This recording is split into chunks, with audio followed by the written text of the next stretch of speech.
What up? What up? Welcome back to the channel. I'm Moedotj, and it is time for We Own This City, episode 4, or as they say on HBO Max, part 4. What did you guys think about it? Give me your ratings. You know how we started off. Let me know what you rate this episode, a 1 to a 10. We're gonna let a few more people come in here. You know what I'm saying? Get it cracking. I am Moedotj, or better yet, he is I, Moedotj. Y'all see they mentioned our girl in there too. Well, y'all girl, Marilyn Mosby, the criminal herself, was actually in here with real footage. Real footage of her. I said, oh, look at her. Can we really trust her? No, we can't. No, we can't trust her. What up, babe God? Kendall said 8.5 to a 9. Yeah, each episode, I like how they're breaking it down by each individual character. They're getting a chance to show us that they're a snitch. They're getting to show us that they're going to tell any and everything they can to try to, say, get their ass about that jail. Now, y'all see the poll I got. Do y'all think that Ward took the money? Make sure you vote on that. Because there ain't no way. There ain't no way I'm thinking Ward turned down $25,000 on 2 occasions. Maybe he did, maybe he didn't. Let me know what you guys think. Like I said, we'll let a few more people come up in here and then we're going to kick this thing off right.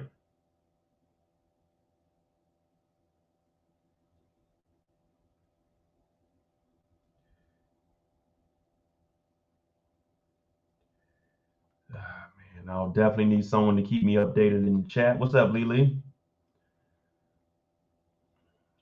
Somebody keep me updated in the chat with the scores because I try not to be on my phone too much.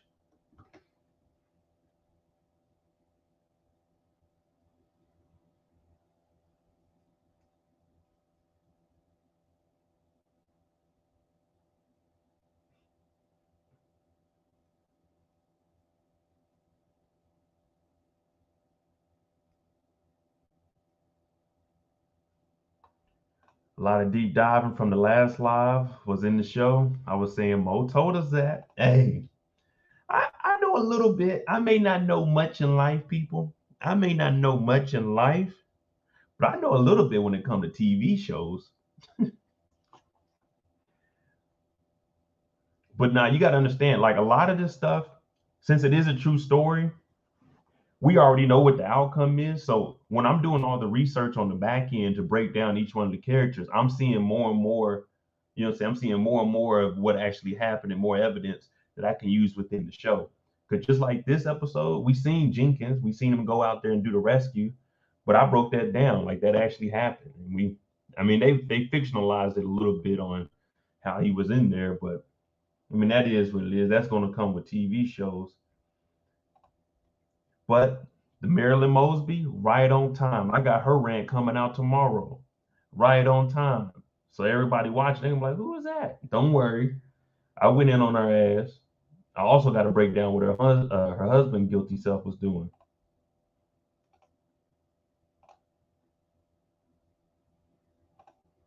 Get this thing up and rolling.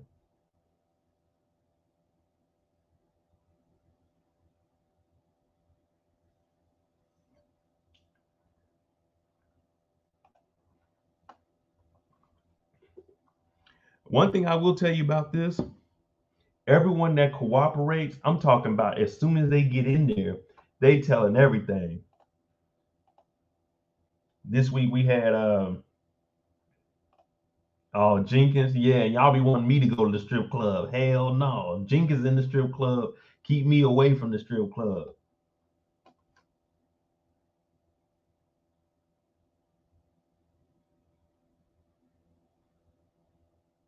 Mm-hmm. He in there. Well, one thing we know about Jenkins so far, he loved him some black women. Outside of his wife, he loved him some black women. You remember last week, she's like, are you a cop?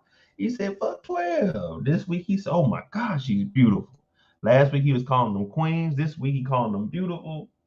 That's one thing about Jenkins. He shows the sisters love. Now I see why the sisters be leaving us, brothers. They be going to them white men. Goddamn Wayne Jenkins.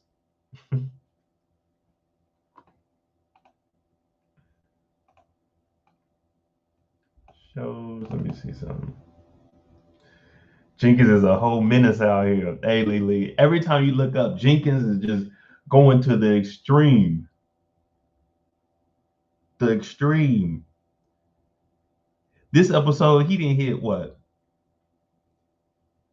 He said he dropped a little person. He hit a nigga with his car. Dog, he was wilding out this week. Oh, Kendall, that was extremely funny. You got to be able to laugh. You know what I'm saying? You got to be able to laugh at a situation like that. We're going to get into it, though.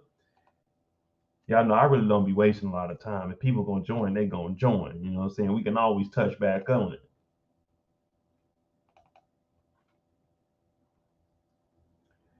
Believe it or not, I was up till roughly 3 o'clock this morning. I recorded the whole recap. I recorded it. My damn mic wasn't even connected for some reason. So I had to re-record the whole episode. So I was up to like 3.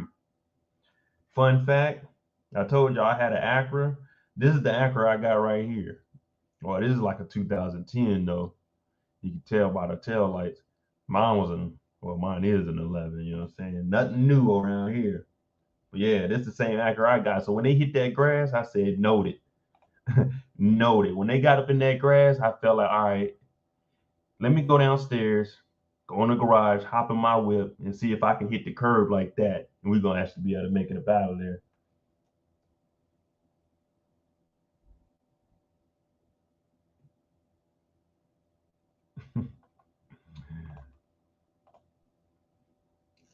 Ward is sus in my book. I don't trust his narrative. Yeah, my wife is Baltimore PD. If you felt that badly about doing dirt, then you wouldn't even been on this. As soon as you seen Jenkins do something wrong, you would have told your wife.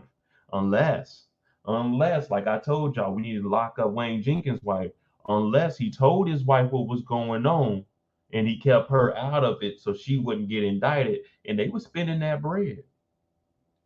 Because he didn't take none of that money. But did y'all hear how much money he made? $73,000 base, $68,000 in overtime. You didn't want to bring dirty money around your wife, but you were still in overtime? Make it make sense. And she knew because they married. So they were filing them taxes together. So when she was looking at that and seeing all this overtime, 60, 70, 73, 68. If my math serves me correct, that'd be a 1 carry that. 6 is 13, $141,000 on our taxes. You didn't want to bring dirty money around, but you brought $63,000 or $68,000 in overtime. Yeah, you put back a measly $25,000, but you brought in $68,000 in overtime, but you didn't want to bring in dirty money because your wife is a Baltimore police officer.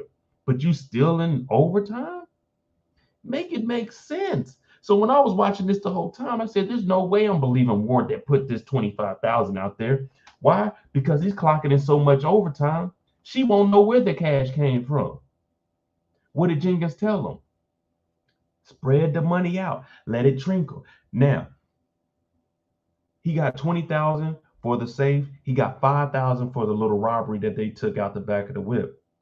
I left $5,000 with this 68,000. Let's just say 60,000 in overtime. That's $5,000 a month that you're making.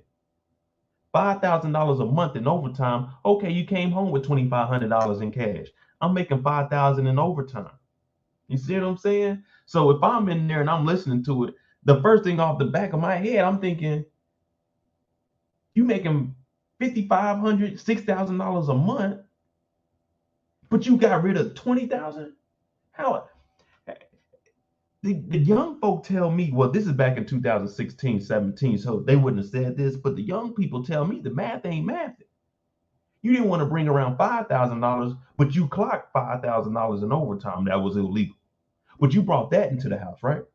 You paid your rent with that stolen overtime, right? So that means the house that you're living in, anything that you were paying for with that stolen overtime needs to be confiscated. That means your wife living in that house, she need to come about that shit. We need to take that back, right?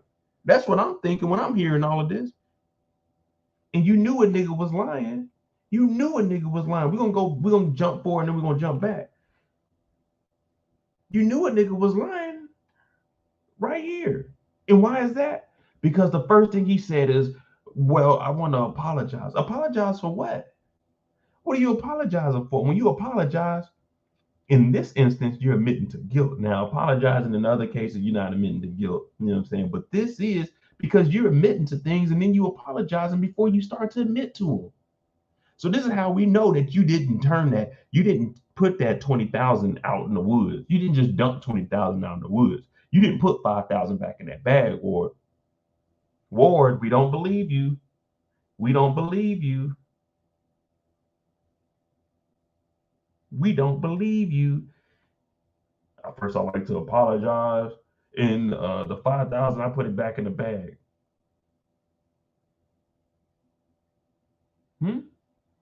Explain that to me. Break that down to me. You put $5,000 cash back into the bag, but continued to go out and do crooked stops and clock in overtime.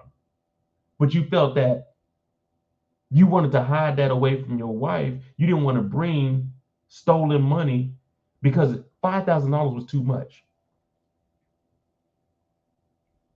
$5,000 was too much, but you clocked $5,000 to $6,000 in overtime each month that your wife knows about because she gets paid the same amount as you. She's a Baltimore police officer. She knows what your normal check should be. She knows you should be making roughly, he said he made 73 in a year. So that's what, about $6,000 a month?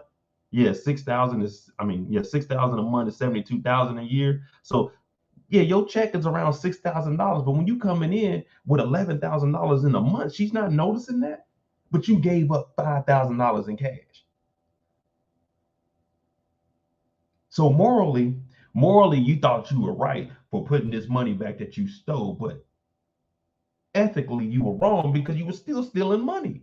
The only thing is, you weren't stealing money from drug dealers. Nigga, you were stealing money from me. Well, I don't live in Baltimore, so I don't pay your damn salary, but you were stealing money from the people, the innocent people, even if you thought stealing money. So this is what Ward thought. This is what Ward thought. And if I was a lawyer, I would have ate this nigga up. Pause. We'd have been in the courtroom. So you thought it was okay to steal from the innocent civilians, but not okay to steal from the drug dealers? So who are you? You're not Robin Hood. Robin Hood robbed from the rich and the bad people and gave to the poor. You robbed from the poor and let the dirtbags do what they wanted to do. Make it make sense, Ward. Please come on down to the stand. What's up, Mozzie? What's up, Mozzie? We in court right now. We doing some cross-examinations on this man Ward right here because we ain't even got an episode. But I'm just sitting here thinking like, wait a minute. So you told us 2 instances of $25,000, but I can give you 12 instances of $68,000 of you stealing. Correct? Because that's what you told the boys at the end. You made $68,000 in overtime, right? That's what you told us. Matter of fact, ho. You don't even need to tell us that. Exhibit 7, we're gonna bring up the financial records. Okay, you clocked in. Oh shit, damn, you was working this month, Ward. We got 13 hours of overtime in 1 week. In 1 week? Oh, you in plain clothes too? Yeah, we know about the, you know what I'm saying? Because we talked to Wayne Jenkins. We went and talked to the commissioner and everything. We know that Wayne Jenkins had y'all coming in at 2 o'clock when y'all supposed to be on the clock at 8. So that means for the 2 hours you worked, you drew in overtime and you only came in for 2 hours. So you stole 6 hours from us originally, like your regular 6 hours, because we're looking at it right now. It said you clocked in at 8 o'clock. You get off at 4. And then you racked in 13 hours of overtime this week. How does that work? Because when we actually put a patrol outside of your house, it said you didn't leave the house till 1:30 and you showed up to work at 2. So you worked from 2 to 4. You already stole 6 hours from us, and then you clocked in 13 hours overtime. So let me hold on, give me a second, Your Honor, because my math isn't that good. I gotta actually write it out. 1, 3 plus 6. Okay. 6, 7, 8, 9. Okay. 9 here. Put the 1 in front. Oh, so you were still in 19 hours of, and that's just one day. That's just on Monday you came in 6 hours late. So if we add 6 times 5, that's 30. 30 hours that you don't work during the week, plus the 13 hours of overtime that you were stealing. 30 plus 13, at 3, that 4, that's 43 hours a week.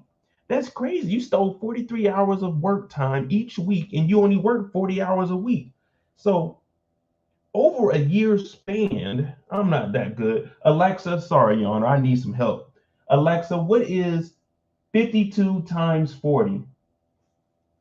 52 times 40 is 2,080. That means you stole just off of 13 hours of overtime, and you coming in at 2 instead of at 8 in the morning. You stole 2,080 hours from us. 2,080 hours from us. Now, this is overtime also, people. So you got to understand overtime is time and a half. Sir, your apologies mean nothing. You're going to jail. You're going to jail. And that's all I got to say to you. But go ahead and tell us a story. Now let's go back to the beginning. We ain't even get nowhere. All we did was break down the lies of Ward and talking about I gave up $5,000.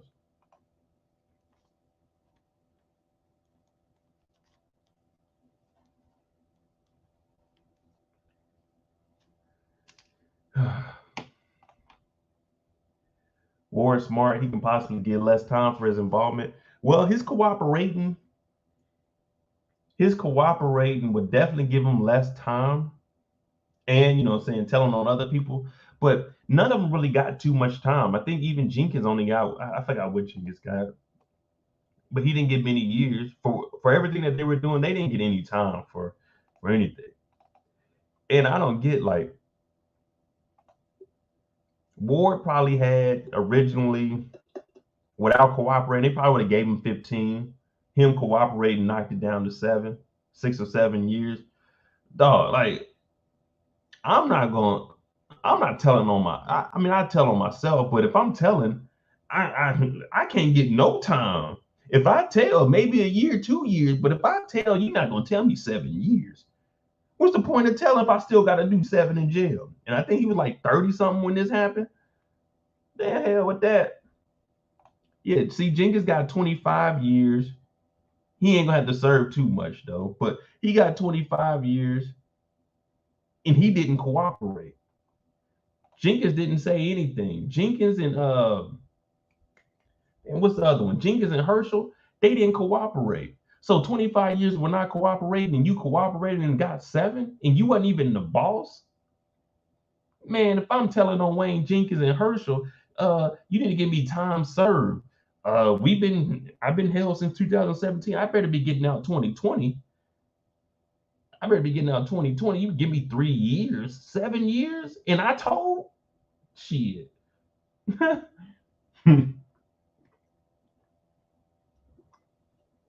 Such a car. Jenkins deserves more. Now, we're gonna get back to the first scene where they told Jenkins' goofy ass. Because if you heard later on in the episode, Jenkins has a theory. Now, this is the officer, his partner, that they interviewed throughout the episode. The one that's telling what Jenkins has been doing. And I think, was he the one that was training? And this is the guy that was training. You remember Erica came in and talked to him. So this is all dated back. But Jenkins had a theory. Any man that you've seen over the age of 18 that had a book bag, oh yeah, drugs. Get them. Drugs. They pull up. You got Sean in the other whip. They hop out. You see that Acura over there? In the owner's manual, it did not tell me the Acura could off-road drive. It did not tell me that.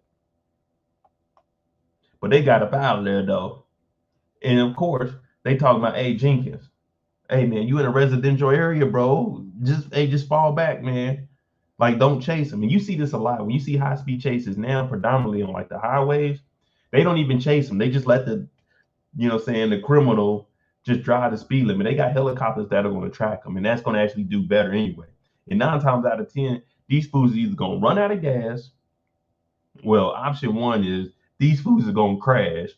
Option two is they're going to get out and run, or they're going to run out of gas. But the helicopter going to be on them. The helicopter going to be on them. And it wasn't too much social media and like good camera phones back then. But nowadays, people gonna track you. People gonna be on the bridge looking like, damn, he getting chased. You on your phone while you driving. You in the lift like, hey man, it's a high-speed chase going by. But Jenkins don't care. He turned off that radio and he chasing their ass down. You see Sean in the back. Sean doing the speed limit. He like, man, I ain't getting hit out here. Fuck that. They done tow up this Monte Carlo.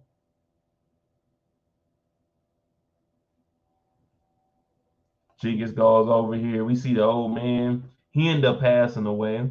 So Jenkins should have had way more time than 25 years if this story is true. Now I couldn't find anything about it, but I was looking it up. I was looking it up to see if I could. I think they exaggerated this part, but I could, you know what I'm saying? I don't know. But in this story, the gentleman died, and we seen throughout this whole episode, Jenkins is calling, hey man, I need some help right now. I need a gun right now. And this dude came over and he gave a little head nod, like, what up? Came over there and put the drugs in there. See, Jenkins, what they're showing you is how Jenkins, he was taught this. And now all he's doing is relaying it to everyone around him. He had this cop come and plant something. And what did he do? Instead of him going over and discovering it, hey, Sean, could you go over there and look again? Could you go and check? Same thing that happened a little bit later on. We're going to jump straight into that one next also. But when Sean goes over there, Sean's looking like, hey, it's right here. It's right here. It's right here. And you know, Sean's thinking, wait a minute, we got all 4 doors open. Now, this Acura, this is a TSX. It's supposed to be a sports model, but it really ain't. It's just a little small whip. But when you open up these doors, there ain't that much space in there. You're not going to miss something up under the seat in these Acuras. Now, they did such an intense search. They got the spare tire out. They got the crowbar out. They got the jack out. So they got everything in here. If you went this deep into a trash, I mean, not the trash, but into the trunk, you're definitely going to look up under these seats. And Sean's like, wait a minute. This ain't right.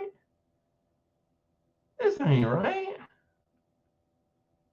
Jenkins had that damn coffee like, I told you. I told you. Mine said Jenkins is flipping car. Hey, every time you see it's a car wreck with Jenkins' ass.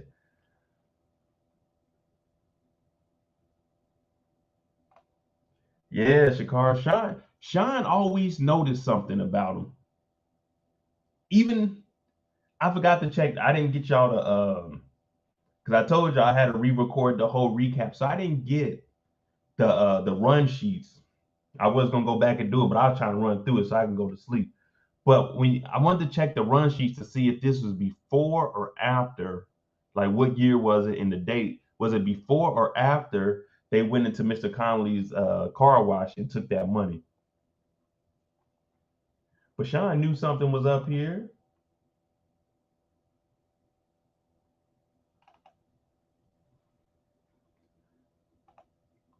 And now we got Ward in here telling everything, man. Got this big ass jumpsuit. So y'all remember when Jamel was like, oh, I didn't get to that. You see all the Negroes, as soon as they get done doing what Master say, they got a list of shit. Jamel was like, oh, I didn't get to that. Let me talk about that. This man came in there with a list, talk about, oh, real quick, when I was writing this list, I missed a few things. They're like, what did you miss? This nigga then went through the whole thing. He said, you know what? We actually made a stop one night, and then we went to the strip club. The strip club. Now, Jenkins was using this now. This should have been a charge. This should have been a charge, impersonating a federal officer. He's coming up talking about, hey, I'm a federal agent. We got a wiretap. But they ain't sticking it to him like they're supposed to. Now, I could never be a DA or prosecutor or anybody because I ain't got it in me to bring up charges on somebody. But you put me on that jury stand, oh shit, guilty. I would have said, oh, you impersonating a federal officer? Yep, I think that's 5 years. Go ahead, give it to him. Go ahead, give it to him. Hey, I'm a federal officer. Wait a minute. I'm seeing some stuff in the chat I can't just gloss over. Someone said they thought of me in the strip club. Why would y'all think of me in the strip club? What I'ma do in the strip club? Y'all already know what I'm doing in there. I'm gonna eat some wings and I'm dipping up out of there. I'm not about to have no white girl up on my lap, and I'm not going after the little person, and I ain't spending no money in there. Jenkins, hey, we know your ass came up aboard of $5,000, nigga. You need to be paying for everything in here. But you hear what he told them? He said, listen, we smell marijuana. We know that this is supposed to be a drug deal here. So we got to search your car. Now, he didn't search their car. He searched the car next to it. That's why he pulled the car up. So all it's going to look like, because, you know, Jenkins has been playing the system. All it's going to look like is, hey, we stopped these gentlemen over here and we interrogated them and we didn't find anything. So if we cover up the car, you know what I'm saying? If the camera ever comes and look, because no one's going to check that camera because they didn't do nothing. They didn't actually get their car searched. It was the car next to it. You see what I'm saying? But he pulled that up just in case someone went back and said, they were searching cars illegally. But no one's going to say that about a dope dealer. Now, when they go out here and they split up this money, he gives them both $5,000 a piece cash. Allegedly, I had to say allegedly, because we don't believe Ward. I don't personally believe Ward. Now, he behind bars. Hey, it's on the show. You can't sue me because the show was put it on there. I ain't, hey, when you get out, brother, don't say shit to me. You can come on the live, though. We'll definitely talk to you in, 2017, 2019, 2026. Come get on the live, Ward. I'll talk to your ass. But allegedly, he put that $5,000 back. He put that $5,000 back. Allegedly. Now he talking about, wait a minute. That wasn't the end of that night. What do we do after that? What do we do after that? We went to the strip club. Even he's talking about, wait, y'all went to the strip club? Hell yeah. So they got $5,000 apiece. This fool, Jenkins, is talking about, I'm going to go buy a roll cage with like a little ram bar to put on top. I wish I would take my hard-earned money and spend it on anything pertaining to a GOV. No. If we go off base, I'm riding the GOV to the gas tank is on E and making it back to base and filling up for free. Oh, if something needs to be bought for the GOV, sir, sergeant, the GOV needs something. He talking about he about to use some money and put a ram bar on the front of it. Who spends their own money on a government car that you don't get to keep? The hell with that. No. But they go to the strip club. The Jenkins got big money. I like it. And he sees a queen on the stage. And he gets rid of the white girl. He said, you smell good for a white girl. But ooh, I want that queen right there. This fool said, we went in there. She got on top of me and I pushed her off and took her money. Did he knock her out? What did he do? When you went in there, you said she got on top of you, you pushed her off, and you took the money and ran. What did you do? Knock this girl out? She didn't come out. Hey, you took my money. This nigga Jenkins is acting like he's just a regular person on the street. They got their guns on them. This fool and went back here and robbed a little person. Robbed the stripper. Now, you know, we over here, we advocates for the strippers because of P-Valley and the pink, you know what I'm saying? I got to show some support to the ladies. But we ain't robbing them. Come on, man. You done robbed a little person. He done robbed a nigga and made $40,000 in one night, broke off his two partners, $10,000, 5 and 5. Well, one person put it back, so he done made about $45,000. Then he robbed the stripper and said, it's double what I make. What? So tonight you made $45,000 because you took back Ward's $5,000 allegedly, and then you robbed her. So you made about $50,000 roughly $47,000, $50,000. Damn. And he robbed a little person at that. Now, I mean, there's like, it's equal opportunity. Everybody gets robbed. Old men, old women, young women, little people, big people. It's equal opportunity when niggas is getting robbed. But come on, man. You robbed the little person that was a stripper after you were just out on the street robbing niggas.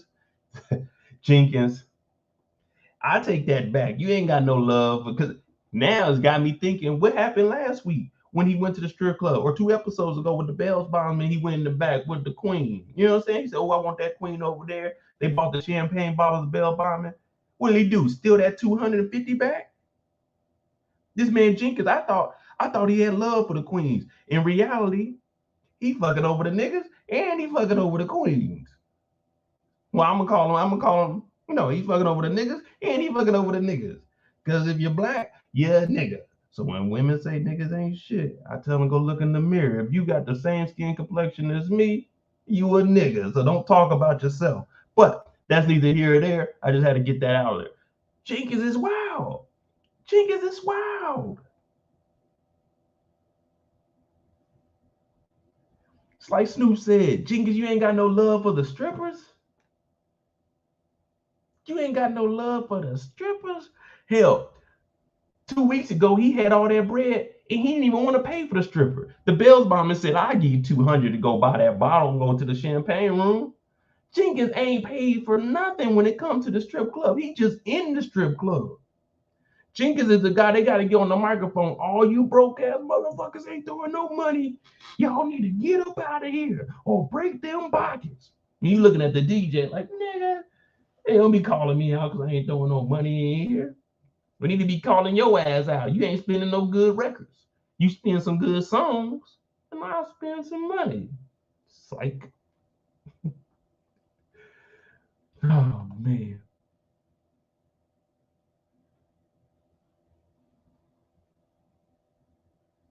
Might say his screws are loose. He's just a straight criminal. Dog.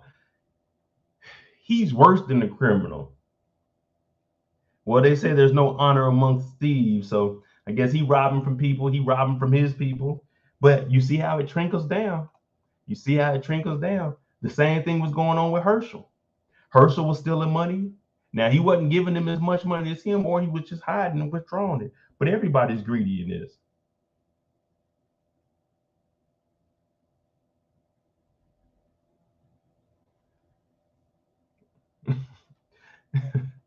Jenkins, boy, I don't know. I ain't never seen nobody like Jenkins. Now, go ahead and let it out, Kendall. You can laugh at this. This is laughable moments here. I don't know how Jenkins passed the evaluation and become a police officer. Well, you got to understand, when he joined the police force, it was 2003. So he joined in 2003. Back then, they wasn't really doing nothing like that. And then once you're in, you're in. I mean, you don't really need anything to be like the police academy. Let me see how long the police academy is.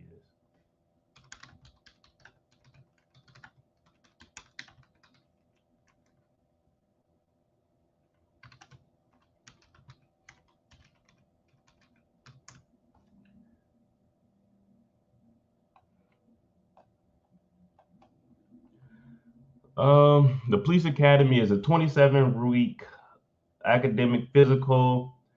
The police academy is a 27-week academic physical and practical training program which introduces recruits to a career in law enforcement. It is a non-residential program located in Dongalak. I don't know. That shit's located in Maryland. The academy is primarily in nature and challenges recruits to develop self-discipline, perform under stressful situations, and focus on teamwork. Well, just going off of this first sentence here, Jenkins covers this. This academy is paramilitary in nature and challenges recruits to develop self-discipline. Well, he does have self-discipline because he didn't snitch on himself, so that's self-discipline. Perform under stressful situations. We've seen 2 situations where he had a gun planted and drugs planted, so he performed under stressful situations. and focus on teamwork. We've seen him give 2 individuals $5,000 apiece. We've seen him give 3 individuals $10,000 apiece. So he's focused on teamwork. He also got Herschel in shape. He got Momodu in shape. He got Jamel in shape. So according to this, and paramilitary in nature, we've seen him when he grabbed the shield. He was on the front line holding the line. Hey, the National Guard is what they had out there also. So this first sentence describes everything that Jenkins has accomplished in his career. After graduation from the Baltimore County Police Academy, you will be among the most highly trained officers in the country and part of a family of motivated and proud law enforcement officers. Now we see that, hey, he was proud. He was motivated. What did Jenkins say? We're gonna be on the clock from 8 to 4. We're not coming in till 2. So we're gonna work from 2 to 4. But when we get out here, hey, balls to the wall. We hunting. So he's motivated. And what did he do when he got promoted? Yeah, showing off them stripes. He was proud to be a law enforcement officer. So technically, everything that the Baltimore County government website is telling us about the police academy, Jenkins is a stellar. What did Jenkins say? He said it himself. Oh, Wayne Jenkins, I'm the golden boy. I can't do no wrong. You see what I'm saying? All you got to do is play the role. When we all growing up, what did our black parents tell us? You got to play the role. You got to get your foot in the door. You got braids, cut your braids off. Get the job, then grow them back. You see what I'm saying? If I ever go back for a job, I might cut the whole beard off and then grow the beard back to appear more professional. You got to play the role to get the job. See what I'm saying? What up, Neat? Christopher Pierce said, you cannot pay me to live in Baltimore. Like I said, I only been to Baltimore once, and I felt uncomfortable. I was out by the piers, I was down, walking around with a young lady, but I didn't feel comfortable. One, because I'm not from there, and two, it's just so many niggas hanging out. And this is in October, so it was still like a little bit of pandemic, but it really wasn't. But I didn't feel comfortable. I ain't had that stick on me or nothing. I'm walking around, it's me by myself. It ain't no telling who she know, which one of these old dudes she may have messed with and see me out, one of her homeboys, oh, your girl with a nigga. And I ain't got nothing on me, and I gotta try to make do with what I got. Yeah, but I don't like that going into cities. I don't know nobody. But I was in Baltimore, I said, it's nice out here, but it's a lot of niggas. I'm looking around like, God damn, this is The Wire in real life. They got a couple of police officers out there, but shit. You gonna trust the police? The police let you get your ass whooped, and then they come over, and normally whoever loses a fight, and y'all know I'm not lying, whoever loses the fight, usually security and the police get on their ass. They break the fight up. You on the ground leaking and shit. The police, the security, they come and whoop your ass even more. The nigga that won, he's still standing up. He get to run away. You don't talk about, damn, man, they done lumped me up. They talk about that. We don't care. You going to jail because they couldn't catch the nigga for whooping your ass. Now you in jail. Looking like the dude that ran up on Dave Chappelle. You got your arm tied up because you done got your ass whooped in the streets when you was just being the good guy. Someone got mad at you. I'm out here in Baltimore. It's like 2 a.m. I'm like, hell no, I ain't walking around Baltimore by myself. I told her, look, I ain't no bitch ass nigga. I ain't gonna be honest. You know what I'm saying? I ain't gonna bullshit you, none of that. But I know when I met my match, and if I'm out here solo dolo, I told her, let me get the keys to the whip. So I drove. I ain't know where we going, put a GPS in. I drove her whip. Because if some shit go down, you need to get to the vehicle before I do. Now I'm gonna wait for you because it's your shit. But you got to get up. Hey, if I get into some shit because of some people that you know, okay.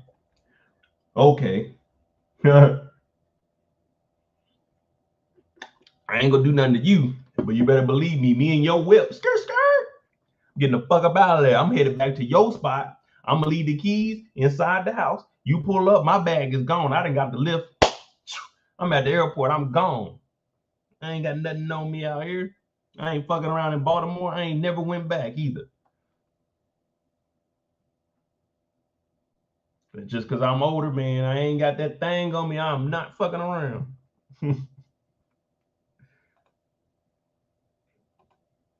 Now, I used to stay in DC, though. DC different. DC a little bit different. But that was back in like 2006 to 2008. So, say it may be a little bit different now, these young boys. But I ain't fucking with it. Not solo dolo.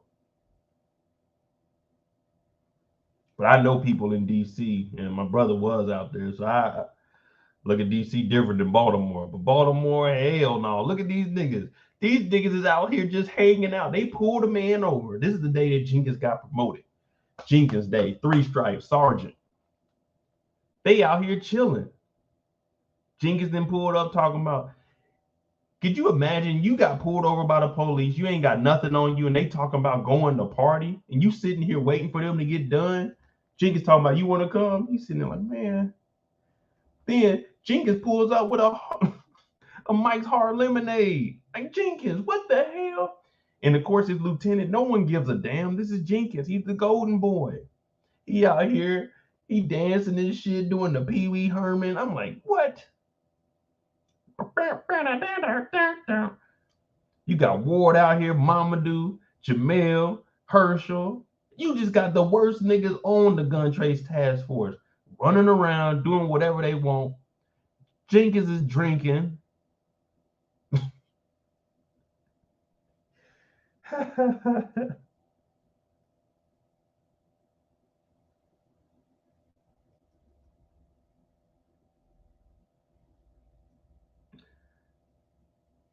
The hell with all that. Baltimore, it was fun. I don't have no ill will or anything against you guys. I'm just not walking around there by myself. If I go back out to Baltimore, I have like 3 or 4 people with me. You know what I'm saying? Then I'll be more comfortable. But that one-on-one stuff, nah, you ain't catching me out there.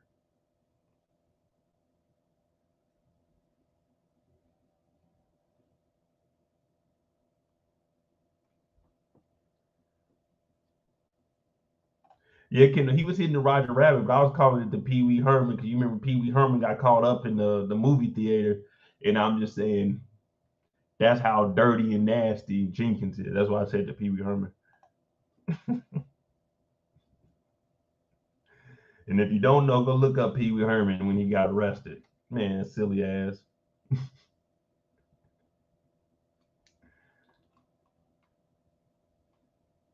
But this is just what was going on, and you gotta also understand back in the 2000s, times were different.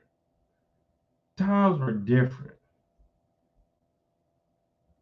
Like when I first joined the military, maybe like 2 or 3 years before I joined, shit, you could drink like when you was on the clock, you used to be able to drink in the military, you used to be able to drink on the clock. I mean, now you can't do it, and I mean, they all go drink after work.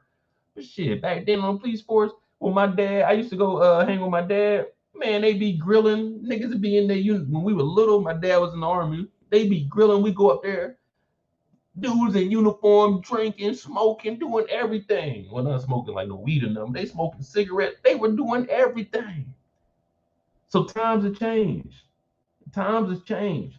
And especially when all this was going on, Jenkins wouldn't, you know what would have got Jenkins in the most trouble? If y'all can remember in this episode, if you can tell me the part where Jenkins would have gotten the most trouble in today's era, I'll cash app you right now $10. It's just a little phrase that he said. This would get him in more trouble than anything else he's done in this whole series. If anybody can tell me that little quote, it was real quick. And I'm gonna give y'all I'm gonna give y'all a minute. I'll give y'all 1 minute. If someone can tell me what Jenkins would have gotten the most trouble for in today's era, I'll cash app you right now.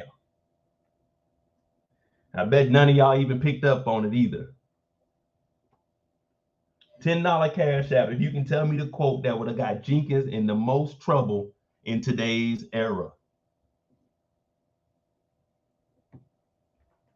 I can't give you a hint. I can't give you. It was real quick. It was real quick, and I got a picture of it too. 30 seconds, people. I know y'all thinking too. Y'all like, damn, what the hell is Mo talking about?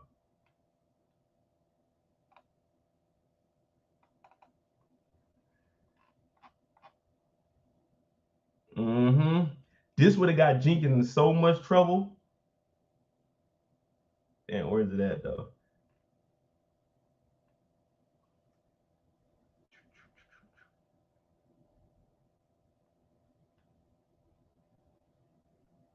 I'm gonna let it run a little bit because I'm gonna find this picture. Nah, it's something else that he said that would have got him in more trouble than anything else he's done this whole episode. Damn, where's it at? I think this is it. Nah, hold on. You remember when they were outside? No. You remember when they were outside and Jenkins brought the chicken? They were like, the black lady, I forgot her name was like McCluster or something like that. They were like, oh, Jenkins brought the chicken for everybody. Jenkins was like, hey, I know you like chicken. Don't eat all of it. He told the white woman, oh, I know you like dark meat. If he would have said that today in 2022, his ass would have been up off the force. There wouldn't have been no ifs, ands about it. No ifs, ands about it. He told the white woman, I know you like dark meat.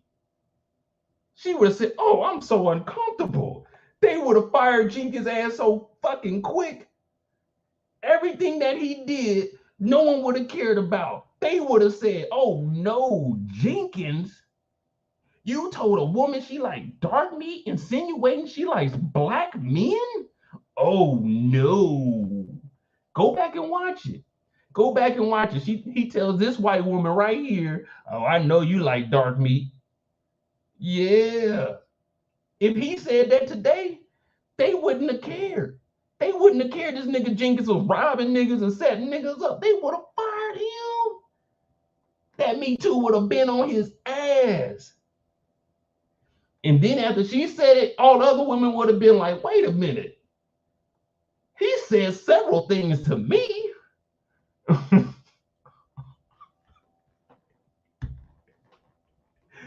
Damn, Jenkins. Damn, Jenkins. And you see, Jenkins is starting to get a little bit cockier. I know we jumping around, but that's what we do on the live. Jenkins is getting cockier. Why do I say that? Because you remember, he told everybody else, let the money trickle. Let it trickle out. Don't go pay off all of your credit card.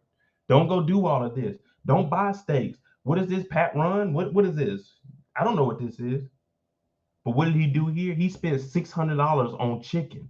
So right now, he feels like, hey, I just got promoted to sergeant. They know that he's getting a little bit extra money, but he out here flexing now.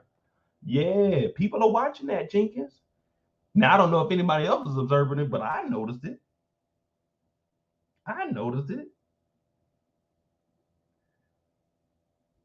Yeah, the black lady. And then you know what they did? They used this lady, man. They used her. They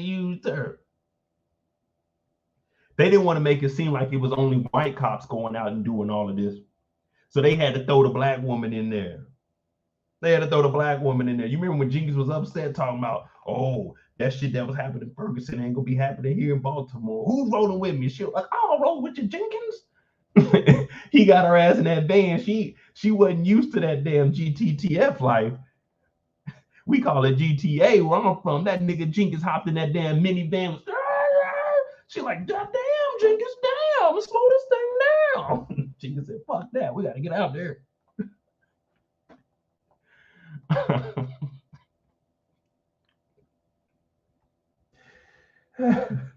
Hey, bro, I couldn't work with Jenkins, man. I like on some real shit. I'd have to go tell my supervisor, like, well, I know Jenkins is their supervisor, but you always got someone else that you can talk to outside your ranks that got some pull. I would have told, I don't feel comfortable working with Jenkins, man. I just don't. Now I had now you know I don't be giving a damn. I had a supervisor called Sergeant Prochesnik. They kicked her ass about the military too. Her dumb ass was on Facebook talking bad about the med group, and we worked in the med group. But that's a whole other story. But I went and told our master sergeant. I went and told him. I said, "Hey man, I can't work up under this lady. I just don't trust the leadership here. Her, Sergeant Gray, I told them all them niggas. Them motherfuckers, the reason I didn't finish my degree in the military, because this motherfucker got deployed to Turkey, told me I couldn't take classes when she wasn't even my supervisor no more. So no one approved my shit, and I missed out on the whole semester. I went and told leaders, I said, oh no, I can't trust this shit here. Now, I don't never tell on nobody. I don't give a fuck what you do in your life. But when it affects me, and I ain't did shit, yeah.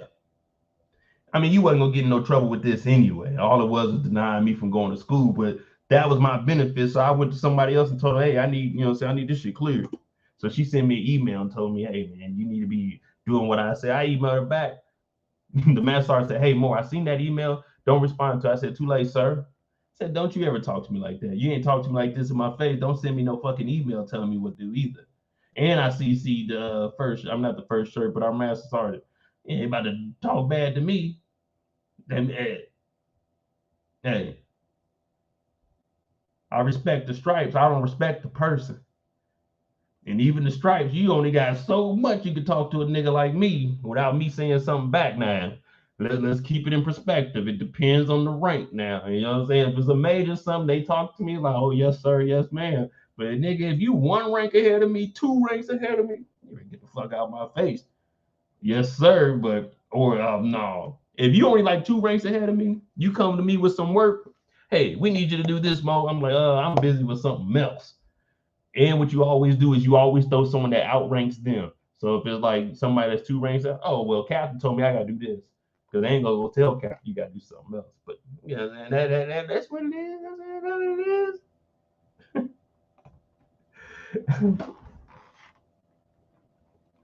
Y'all know I'm gonna keep it real with y'all. You know what I'm saying? I got all the paperwork to back up all my facts. I don't just get on here and just talk shit. Now, if I'm giving y'all a story, then I'll give you a story. When it comes to me, it's gonna be the real deal.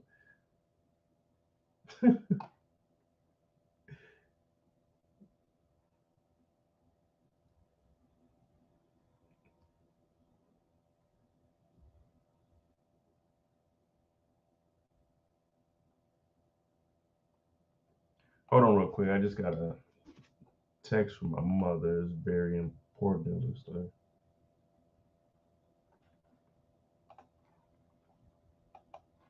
Y'all let me know in the comments would y'all want to work for Jenkins? And if you work for Jenkins, would you do what he says like Ward said? Or would you tell him like, hey, Jenkins is wilding out, I need to be moved?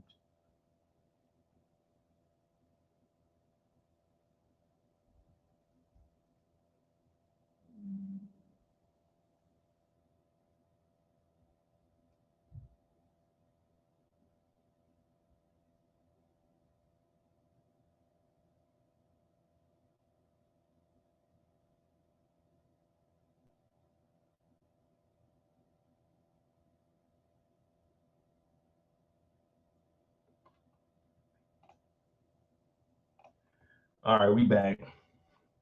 Serious text message, but everything is all right, people. Everything is all right.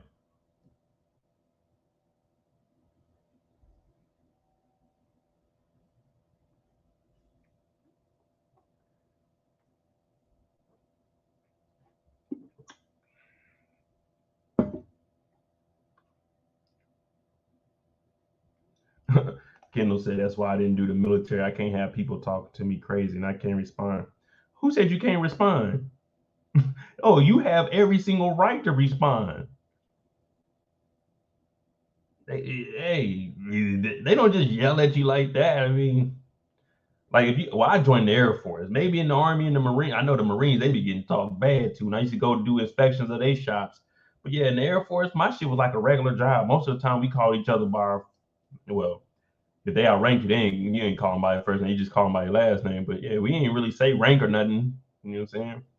And I was Mo. That's legit what they called me. It was me and 23 white folk in my shop, and they just called me Mo. And at my other shop when I was in Georgia, there was a lot of us Negroes in there. So they called me Uncle Mo over there. But that,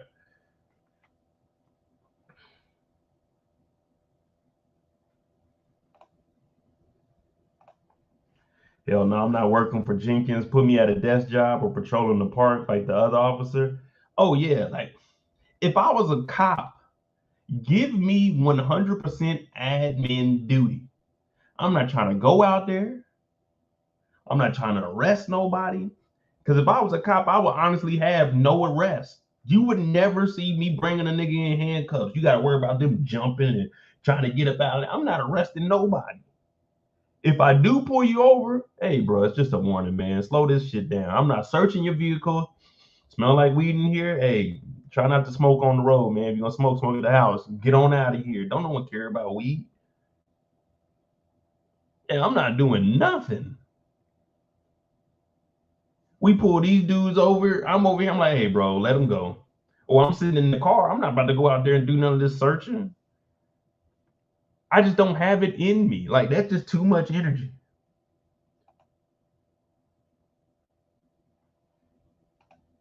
I guess that's why I ain't no cop, man. That just ain't. That just isn't. What you guys say? That just isn't a blast in a glass. Jenkins is a blast in the glass, but not me. Let me get back to where we was. Yeah, y'all didn't think I wrote. I told y'all I wrote that down so we can remember it. Blast in a glass. A person that has a good time. So Jenkins gets promoted.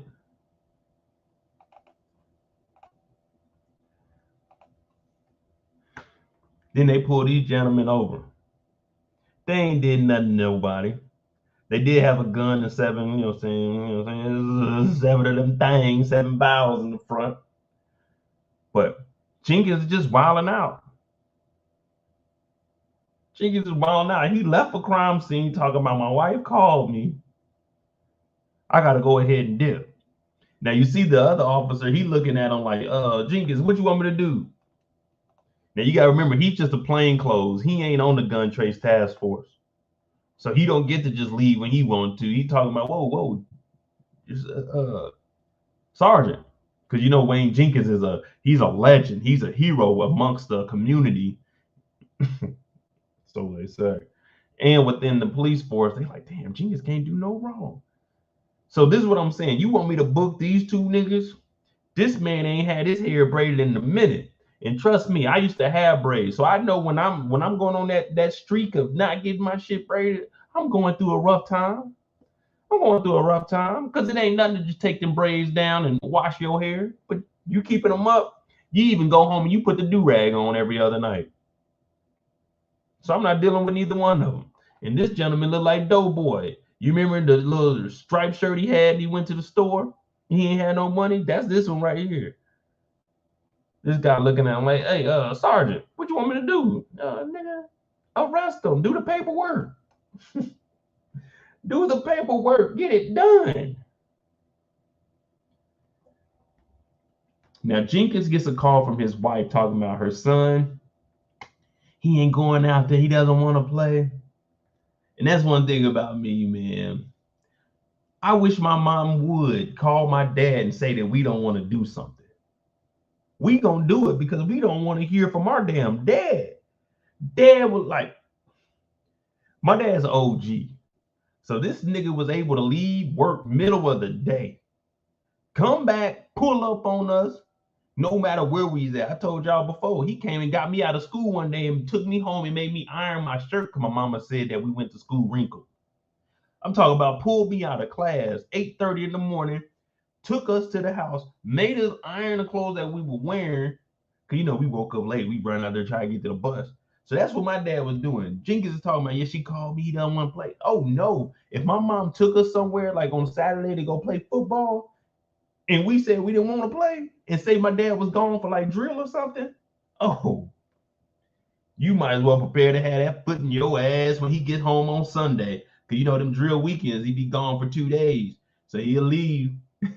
He'll leave early Saturday morning. You get the academic food. Sometimes depending on where he had to go. Like if he went to Jeff City, he would go for like he would leave Friday and just go down there and stay on base. So he ain't got to get up early in the morning. But shit. Your boys said they don't want to play. Okay, we get home Sunday. This is exactly what he do. He'll get home Sunday, come home with his military, his fatigues on, his pants and his boots. But he ain't got the top on. He got that hat on though, because he respected wearing the hat outside. But this nigga just didn't have a top on. He'd come in that house. He'd go in that room. Joyce. Oh, here we go. Here we go. You go in that room. Well, back out. Shit. Damn. You don't even know what you're getting a whooping for because you done did so much dumb shit over the weekend. But that's the difference between us and the white family. You know, Jenkins is like, oh, I gotta go down there. My son, he doesn't want to play football. He got rocked. What? You better get on his ass.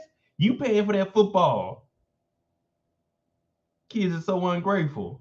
Get your ass out there.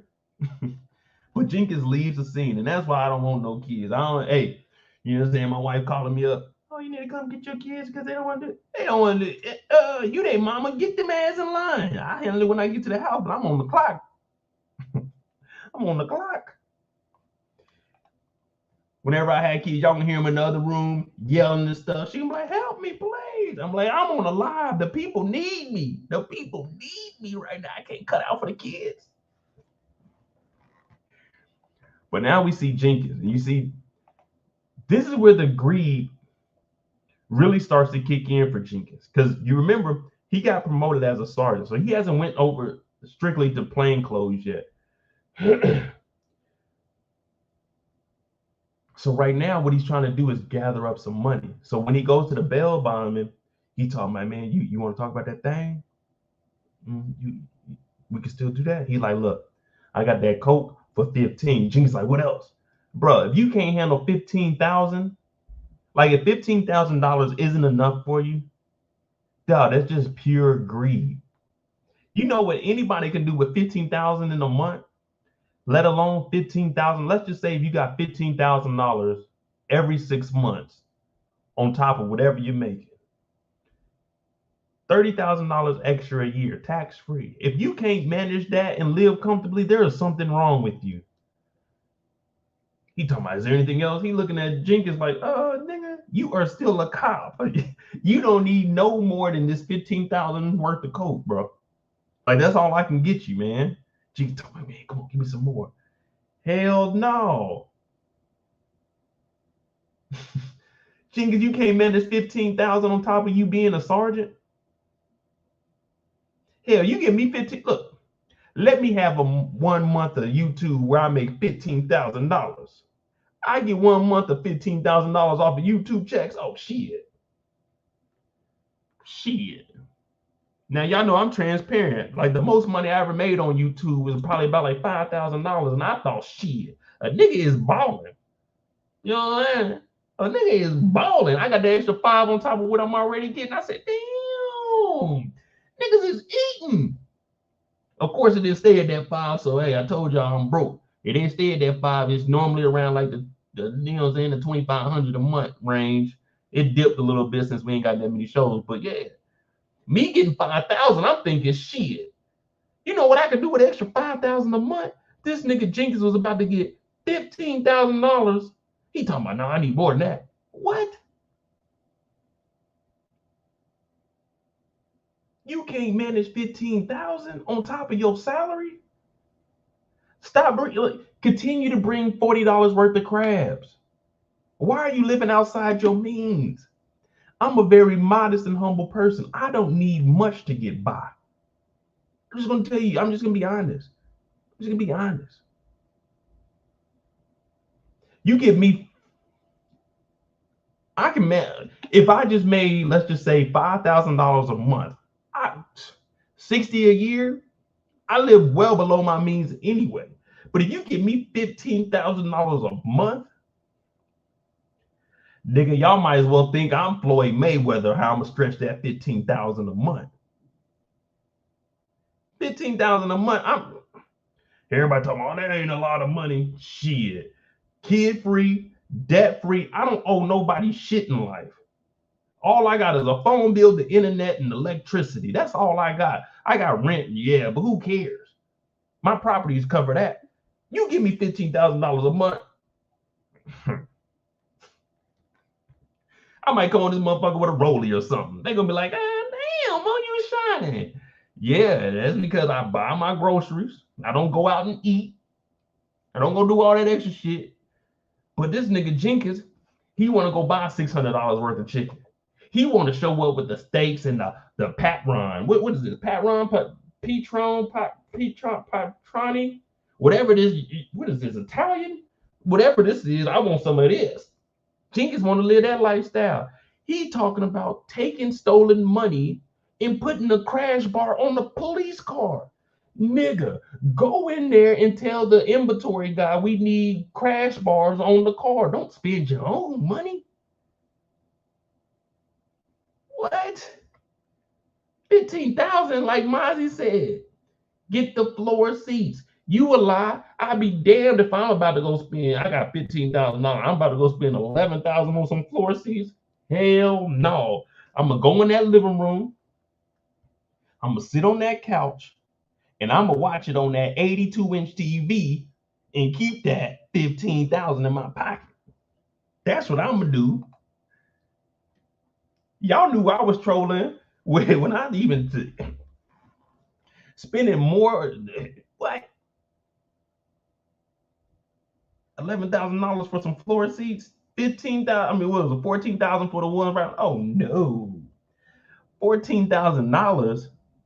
$14,000. I go to Virginia with $14,000, and I get me about 6 to 8 acres on top of the land that I already got. Shit, buying some floor seats. I be damned. I be damned. They showing up to work in their own, like they in street clothes. I'd be in street clothes, all right. I'd be in some Walmart jeans. I'd be in the standard issue boots that they gave us. If they gave us some running shoes or something, I'd probably be in running shoes. But yeah, t-shirt up. Oh, we ain't got no free Baltimore Police Department like long sleeves in here. I'm taking all the free shit. I'm doing everything that's free. I'm about to be Baltimore PD'd up. Hey, where you get that shirt from? Oh, Baltimore PD, you see the shield? Since 1947. Like, oh, hell no. Y'all think I'm playing. Y'all think I'm playing, but I'm telling y'all the truth. I'm telling y'all the truth. Don't be trying to keep up with other people. Jenkins talking about 15,000 ain't enough, man. Shit. Give me, hey. When we, you know what I'm saying, this fall, when we pick back up with all the new shows, if I make 15,000 a month, I'm gonna show y'all, and I'm gonna show y'all what I spent that 15,000 on in 1 month. I can guarantee you, out of $15,000 in 1 month, I might only spend $1,000. That's it. And then 10,000 is gonna go into my portfolio, and then the other 4,000 is gonna go into my savings. But that 15,000 ain't getting spent. Oh no. Definitely not. So hopefully we can do that, and I can give you guys, you know, saying a budgeting lesson and show you like, damn, this is what Moby spending his money on. You need to get out and live a little.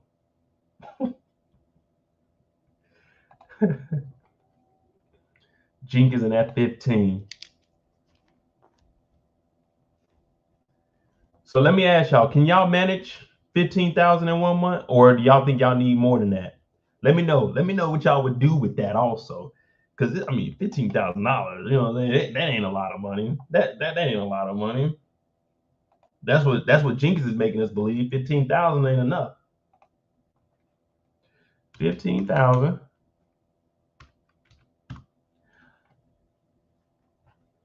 So can y'all live with 15,000 a month? Like what y'all gonna do? What y'all gonna do with 15,000? Can you manage that? Or it ain't enough? You gotta go work some overtime. You know what I mean? Because you gotta remember, this is 15,000 tax free. This is 180,000 a year.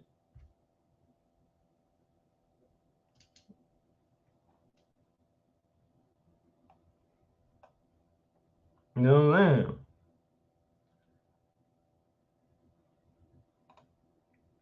You want to know if that video when they cracked it? Hey, we're gonna get to it. And I was gonna actually look it up. I wanted to look it up with y'all.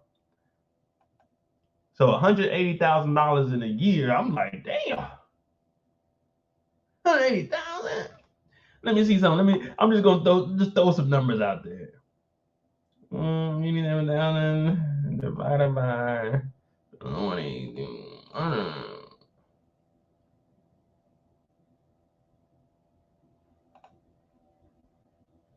81 months at $2,200 a month.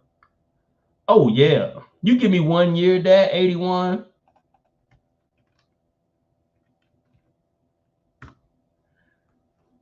Oh shit, my bad. 81 divided by 6.5 years at 2,200 a month. Okay, we're gonna go ahead and get this $15,000 once a month for a whole year. And that means for 6 3/4 years, I can spend $2,200 a month. Say less. Say less. What up, Eric? Let's see what they say. Let's see what they say. Hot Wheels said that's 5 months. Yeah, 5 months. Yeah, $3,000 a month. That ain't bad. That's a good way to break it down. Shakara said I can manage that $15,000 a month. Mozzie, yeah, passing on Fed questions, learning from Nick. Oh, okay, passing on Fed. Oh, no. How is this a Fed question? Can you manage $15,000 a month? First of all, you ain't got to worry about the Feds. The Feds that you need to worry about is the IRS, because we talking hypothetically. Now, the money that he was going to be making, what no one going to know about, because it was going to be dirty money off the street. So I need to watch y'all, because y'all trying to entrap me saying, oh, that's Fed talk. You know how they try to, saying that reverse psychology on, yo, that's Fed talk. Yeah, nigga, you the Feds. You the Feds. Come on now, y'all can't do this to me. I've been doing this for years. Yeah. I could if I needed, but I'm always welcome to more. Yeah, not me. Not me. 15,000 a month. I'm not working any harder than I need to for 15 a month.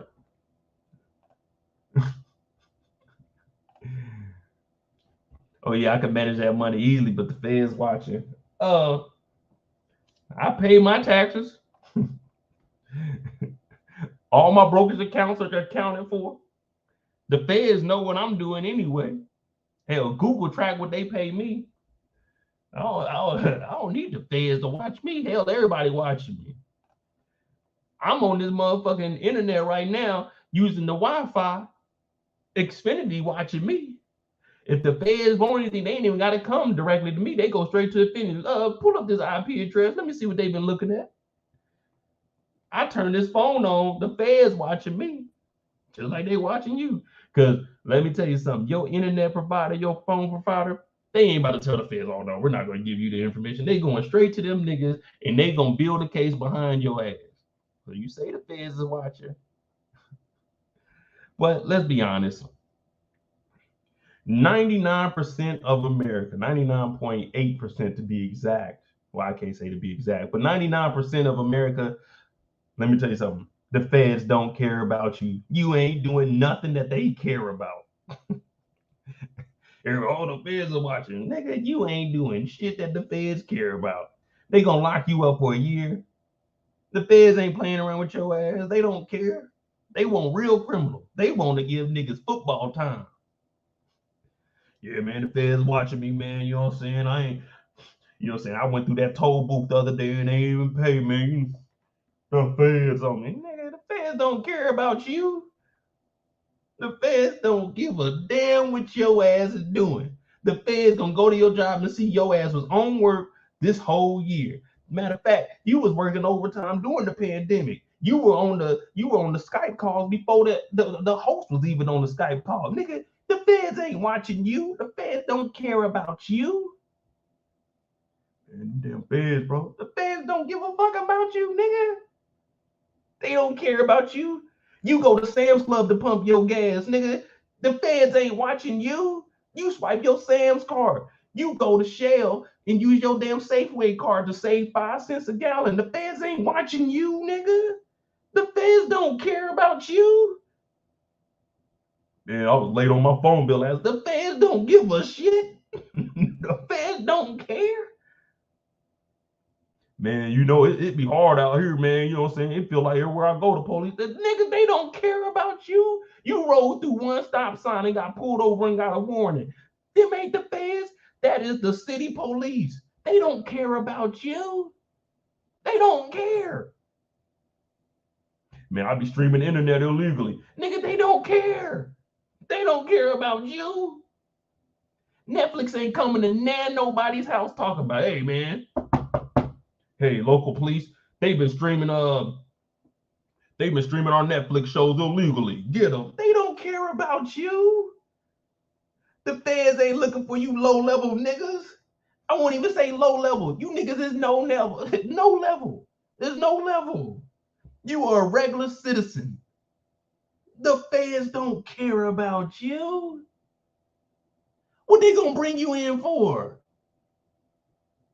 What they gonna bring you in for? You was smoking in your apartment and the fire alarm went off in the building? Nigga, they don't care about you. The fire department gonna come, they gonna turn the alarm off, and they gonna check.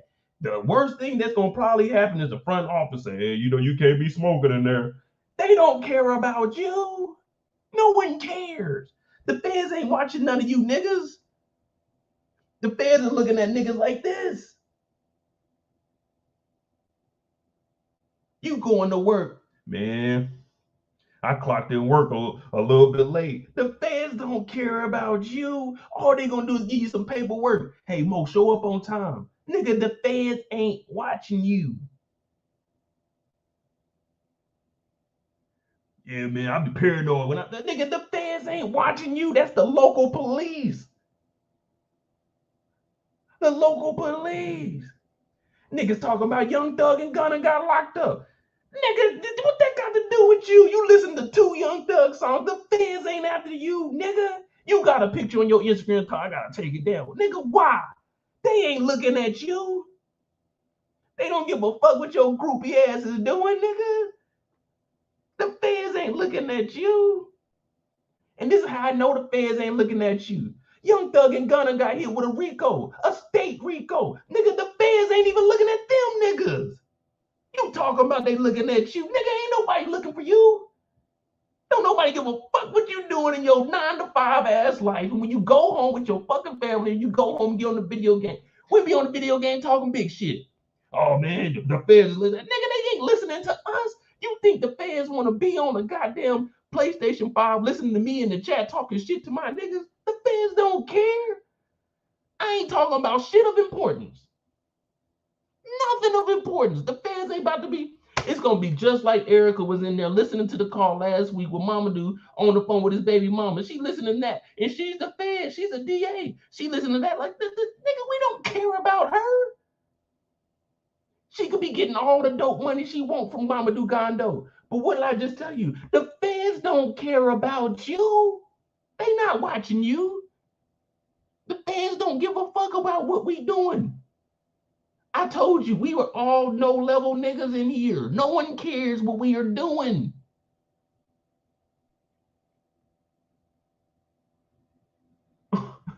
The feds, they don't care. They don't care. You had one shot of liquor when you left the bar. Man, I gotta be careful, man. You know the laws out the feds, man. Nigga, they don't care about you in that one shot. You better drive the fucking speed limit with 2 hands on the steering wheel like you normally do and turn that fucking music down. They don't care about you. You had one shot. You hit the weed one time talking about, man, I don't want to go in there smelling like weed, man. You know they got the feds in there. Nigga, that is security. That nigga cannot arrest you for smelling like weed. They can ask you to leave, but the feds ain't after you. They don't care. No one cares. There is no fucking everybody. The feds is out there. No, they not, nigga. No, they not. You do all that talking, but they ain't after you.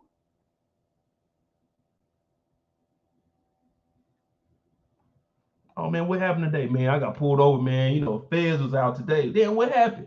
Man, I had a tail light out. You know, they always fucking with me. Nigga, they not fucking with you. Your tail light is out, nigga. The feds ain't after you. They were doing their job. Your tail light was out. Talking about the feds after me. Oh, it was the feds? What agency? The CIA, the FBI, DEA, ATF? Oh no, man, it was a fucking the Bay Area police. Nigga, them ain't feds. Them is fucking civilians that live next door to you. Now they do get paid good up there. The BART cops, them motherfuckers get like $118,000 up in San Francisco. But them ain't the feds. Now, when you go get on the BART, now that's federal transportation. You fuck up on there, yeah, that's federal. But they don't care about you. Them niggas is walking around holding their vests like this because niggas is working a regular job. They don't care about you. Just don't do no stupid shit. Man, I'll be smelling like that loud. Nigga, we live in California. Don't no one give a fuck you smell like weed anymore. No one cares. The feds are not after you. Nah, man, I'm just saying though, man, like I be having pounds. Nigga, they don't care. This shit's legal. This shit is legal. You don't even need a dispensary card. You just go in a dispensary. All you gotta do is have a valid ID. You walk your ass up in there. They don't care about you. I do need a prayer cloth. I need the prayer cloth. I need a fan because the feds don't care. You think the feds are sitting in here watching me talk to y'all about not being wanted on their list because we are no level? The feds don't care. It's like me saying, man, I did that P Valley, man. YouTube blocked it, man. They be trying to limit my ass on We Own the City. The feds is watching. Nigga, the feds don't care. They don't care what we uploading. I ain't talking about nothing reckless. I ain't showing no guns. You know what I'm saying? I had to hold that word out there. They don't see it. I ain't showing none of the scrippers. Well, we did see the little one, but we don't do that over here. The feds don't care. What's up, Pretty Girl Loves Trap Content? Yeah, see? Her name is Pretty Girl Love Trap Content. And she's supposed to say the fans is watching me because my name is Trap Content. The fans don't care about her. They not Pretty Girl Loves Trap. Let's go to her YouTube and look and see what she does. The fans don't give a fuck. The fans is listening to them rapping ass niggas that are connected to murders and telling on themselves.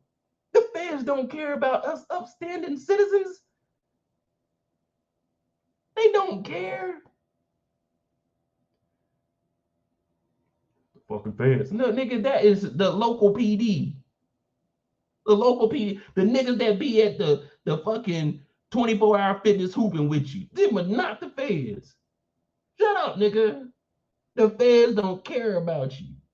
God damn, it's hot too. Now, I didn't want to have to do that, but I was just letting all y'all know. The feds don't care about you.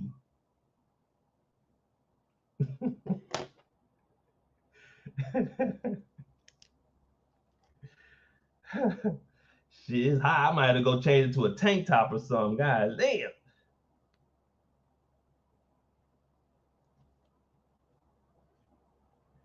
That was a good one though, man. I'm almost out of breath.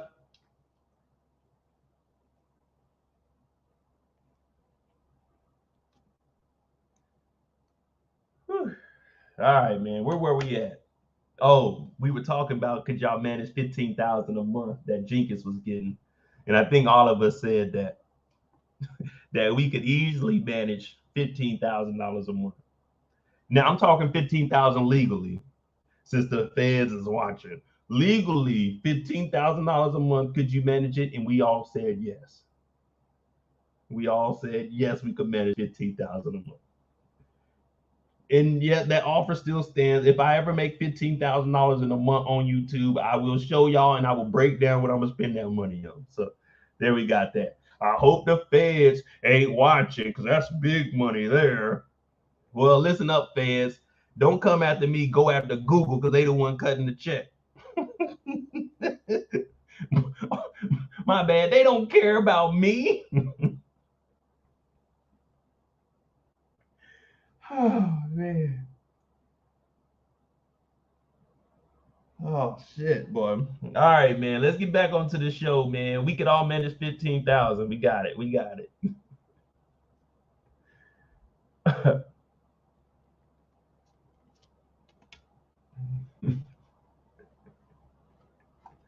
Hey, y'all heard it. Y'all heard it. Pretty Girl Loves Trap Content said pass the collection plate around.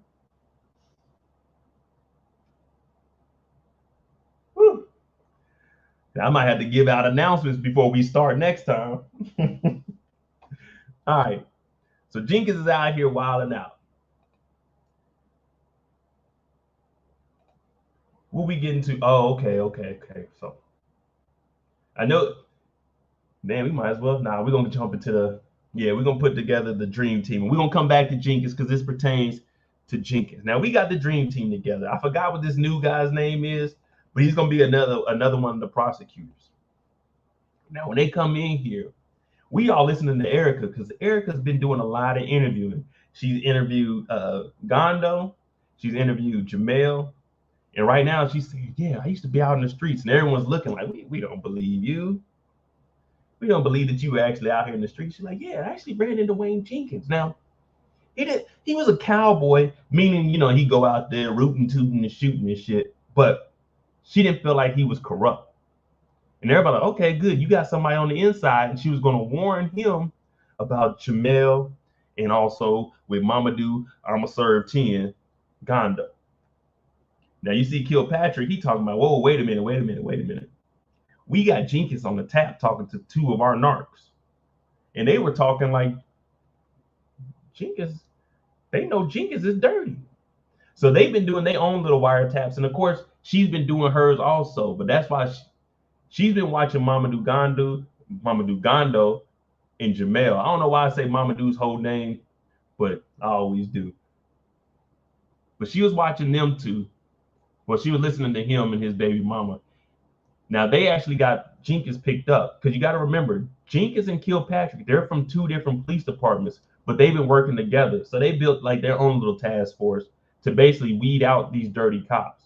Now, we know that they follow Gondo and the person that he was with, and that's how they got on the tracking device and got Anderson Black.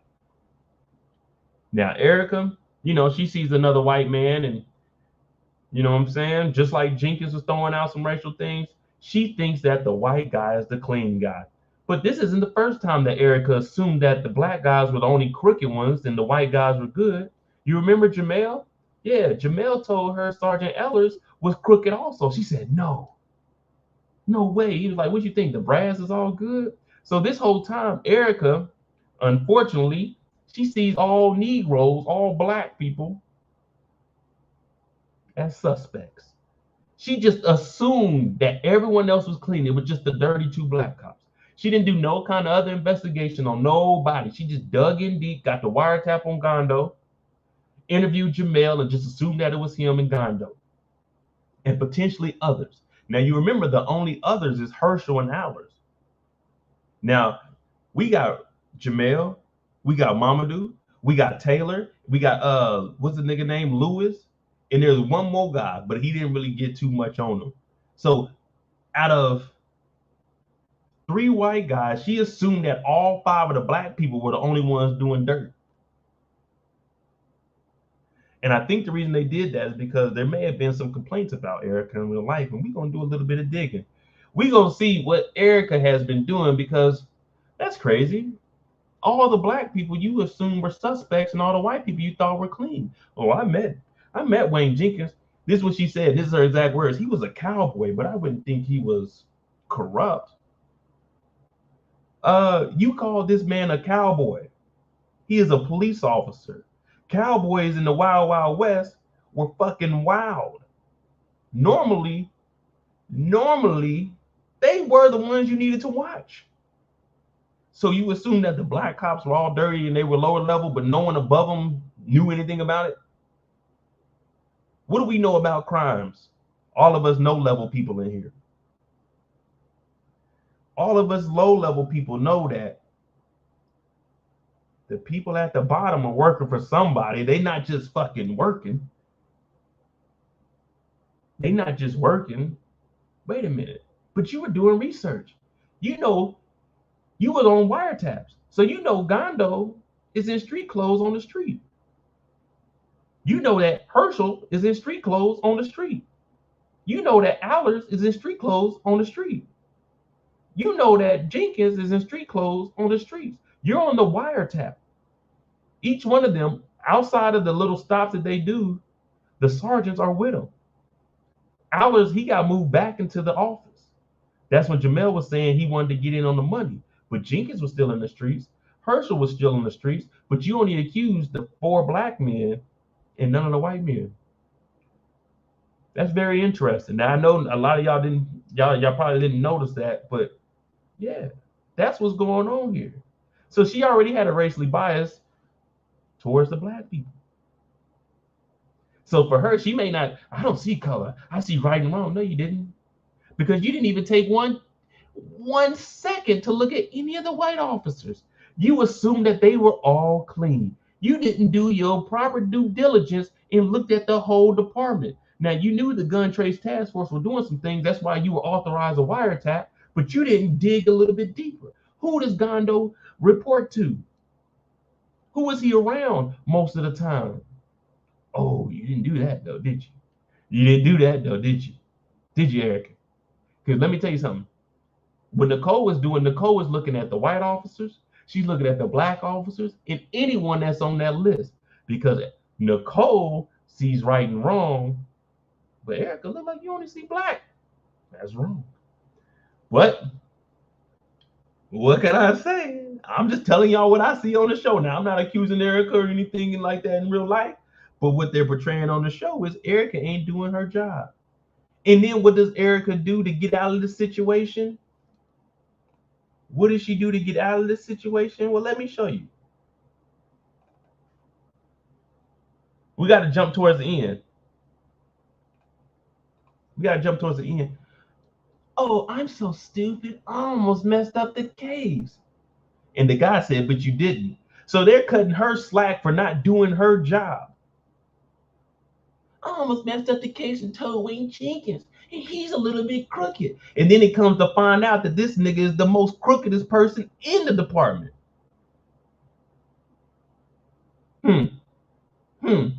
All she did was say, oh, I'm so stupid. I almost messed it up. But I bet you wouldn't have been saying, oh, I'm so stupid if you would have brought some people in there that didn't have nothing to do with it and tried to charge some black folk. You would have just said it was a mistake within the district attorney's office. You wouldn't have personally apologized for that shit. And we know you wouldn't. Because no one ever apologizes for no shit like that. No one ever apologizes for nothing like that. But I seen that, I say, oh, ain't no way. Ain't no way. If I'm Erica's partner, I'm like, hey, that's fucked up. Because you took the lead on this shit.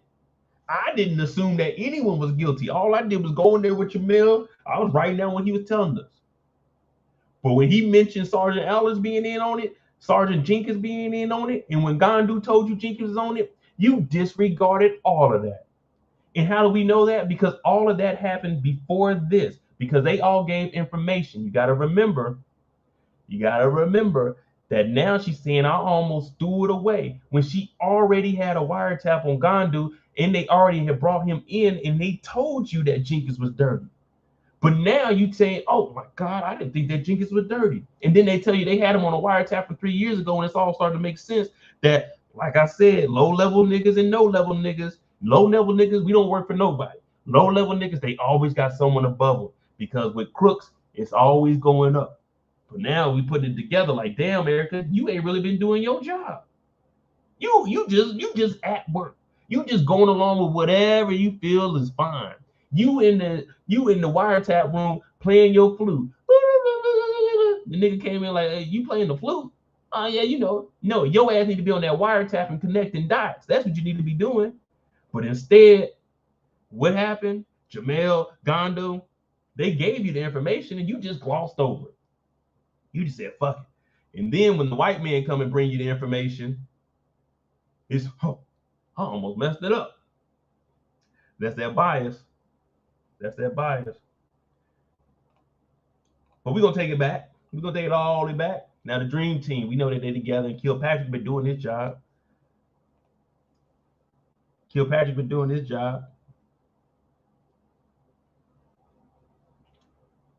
I ain't even my bad. You know, I get to going. I ain't even see that. Yeah, pretty girl love trap. She was too busy at band practice. She, who you think you is? Even get your ass, put the headset on. Look, you on that wiretap. If I'm a supervisor and you on a wiretap, your ass better be sitting in there on the wiretap like this, your whole 8 hours. When you go to lunch, you take the headset off. But when you on that wiretap, you stay on that. You don't do nothing else. Notepad, pen, headphones. That's all you do on the wiretap. Don't be playing no flute. None of that. Get your ass to work. Now you even see. Now if you pay close attention, Erica and Lou's boss, or is his name Lou? One of them is Lou, but whoever this gentleman, whatever his name is, the boss. Once he heard that they got Jenkins on the wiretap 3 years ago, what did he looked at Erica like, you didn't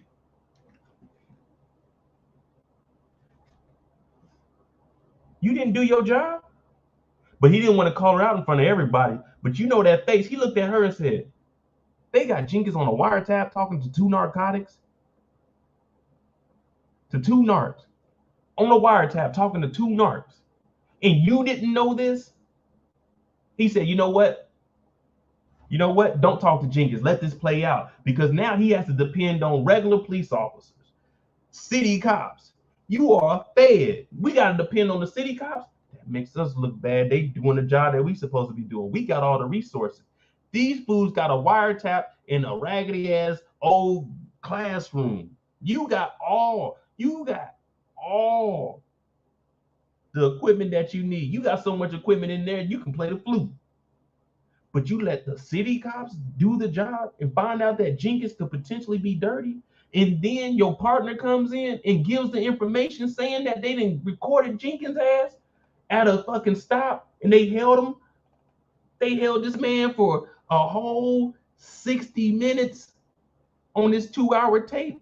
They searched the car for 60 minutes. Jenkins talked to him, and they didn't find anything. But when the damn camera turned off, they found out that Jenkins charged him with 7 ounces of coke.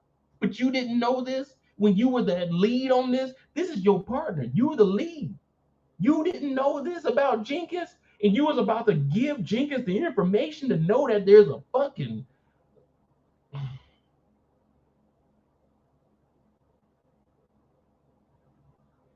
When you got a job like on something like this, you got to take this shit serious. You can't be fucking around. You got one case. Your case right now is to figure out what's going on with the gun trace task force. And you ain't even investigate everybody. You went after 2 of the lowest level niggas in the whole operation. Didn't know that Jenkins is the ringleader and your partner figured it out. The city cops figured it out. What are you doing? You can't mess up this bad. You can't mess up this bad. Even he's looking at it like, wait a minute. So you've been in there interrogating Jamel, Gondo. In this episode, you're interviewing Ward, and they're telling you all this information and you didn't fucking listen. Every single one of them told your ass about Jenkins and you didn't pay no attention. If this case wasn't so big right now, Erica, ooh, I'll tell you, I'd demote your ass. Ooh. Now her partner coming in talking about, yeah, man, I got this. And Jenkins is supposed to be suspended for 20 days. He's like, what did it happen? He's like, I don't know, boss. We're going to go look into it. Because what did he do? The first time he got any significant information, he brought it to boss man. What did Erica do? She ain't even call boss man. What did she do? And y'all remember, she called her partner and told her partner to go out there and watch Gondo at the stop. So the partner is actually doing all the work while she playing her fucking flute. While she's supposed to be on the wiretap. You got all the time in the world. Pull up a computer. Okay, Momodu. Get the records of what time he worked. See who he worked with. See what hours they were coming in. You got all the material right in front of you. Your partner is out there eating a Big Mac and you want to go search at the Gondo. Your partner brings in the tape. This tape's so bad. This tape is so bad. Look at Jenkins. Jenkins is looking like I fucked up. That's how all you had to do was a little bit of digging. That's all he did was a little bit of digging. This is the same day he left the office and came back with significant information and got the tape in the same day. She ain't did shit. We done seen her interview 3 niggas that done went down with the gun trace task force and they ain't came up with nothing on Jenkins. All she said was, let's tell Jenkins about it. What? What? What? Come on. Come on. Jenkins, the only time we see Jenkins nervous is when he completely fucked up. Now he knows that this is a false report. He telling her, they looking over the tape. He like, oh man, just let me talk to the prosecutor, man. I'm gonna just tell her like I found it after the tape went off. That was a 2-hour long tape, Jenkins. You searched the car and then talked to the man for 60 minutes and didn't find any detail. Maybe I found it after. After what? After we watched the whole 2-hour tape. Your ass talked to them for 60 minutes and turned off. Would you went to go search the car again? And miraculously you found 7 ounces? Now the partner's talking about, yeah, man, actually, they turned this into internal affairs. And now what is she doing? She reading the evidence from the prosecutor when they dropped it. She's reading it like she's the one that actually got it. You didn't get none of this information. He went out in one day and got all this information. She's standing up talking about, she's reading it. So he got a text message from Wayne Jenkins saying, this isn't a promise, this isn't a threat, but you're making me look bad. She gonna stand up like she just been out there doing all the work. She over here like this.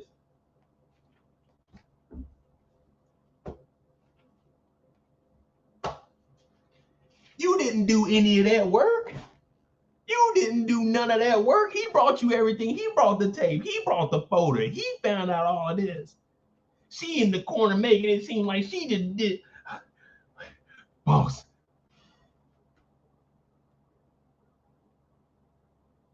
No, Erica, we not letting this slide. We not letting this slide. Erica thought, ooh, you know what? And y'all see this all the time when you go in the workforce. You see this all the time when you go in the workforce. People ain't prepared for that position. People are not prepared to be in charge.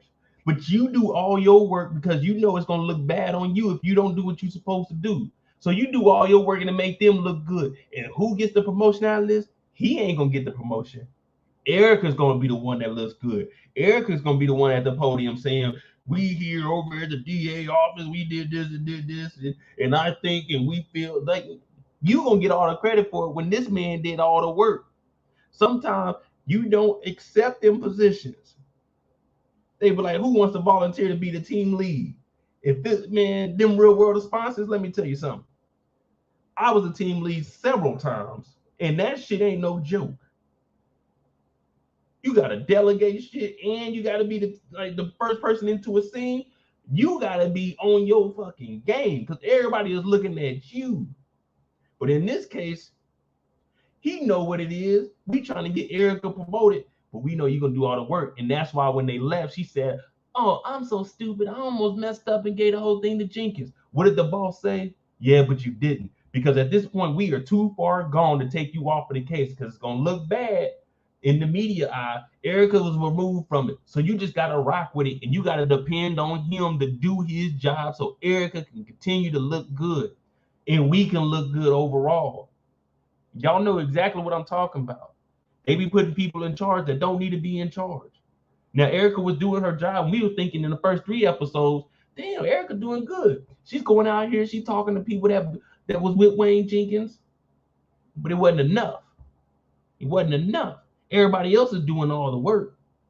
They over here carrying the team. This is what you call carrying the team. And she just over here. So what information you got? Oh, you got that disc? Let me see it. Here you go, boss. No. I'm looking at Erica. I'm telling the boss, like, hey, this is another one of the moments. Hey, sir, with all due respect, like, I mean, I got a lot of respect for Erica, but I might need to take the lead on this one. Like, I just don't think things are getting reported fast enough, and you know what I'm saying? Because I'm coming up with things for, and you see me working. We just assembled the Justice Friends earlier today. We got local PD doing the job that we should be doing. We got all the resources and we got all the funding. Some point you got, hey, boss. Come on, man. You know how Erica get. Erica be getting lazy. She be in there playing the fucking flute, sir. Now I don't mind her playing the flute. Goddamn. We're supposed to be on a wiretap.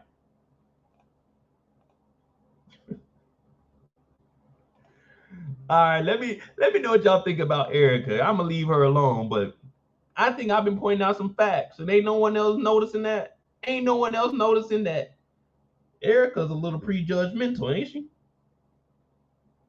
Erica actually almost messed up this whole thing, right? Yeah, am I right? Am I right?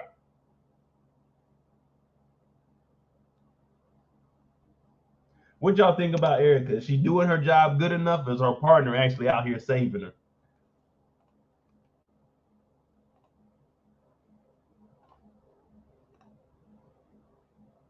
Look at Erica. She getting up. You know why she's getting up?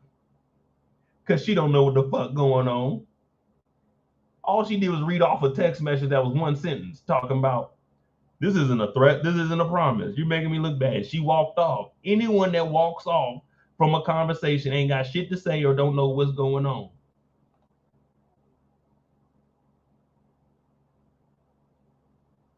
Yeah.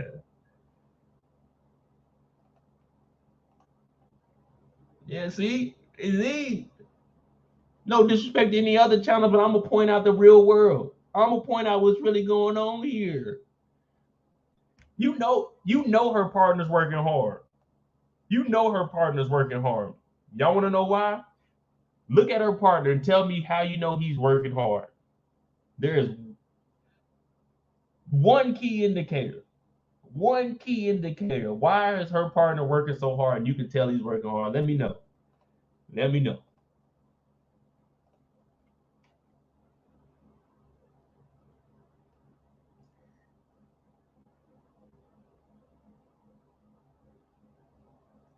Let me know. Monty says she acting with the fake white distraught. Yeah, she went over to the window like she just been putting in work all day. You ain't did shit. I know a cowboy, Wayne Jenkins. Kilpatrick said, Wayne Jenkins? That nigga's on a wiretap. Hell no.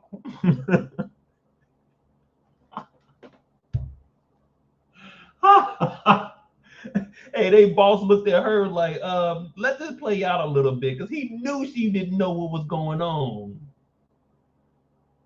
You just know when somebody ain't paying no kind of attention. She out here.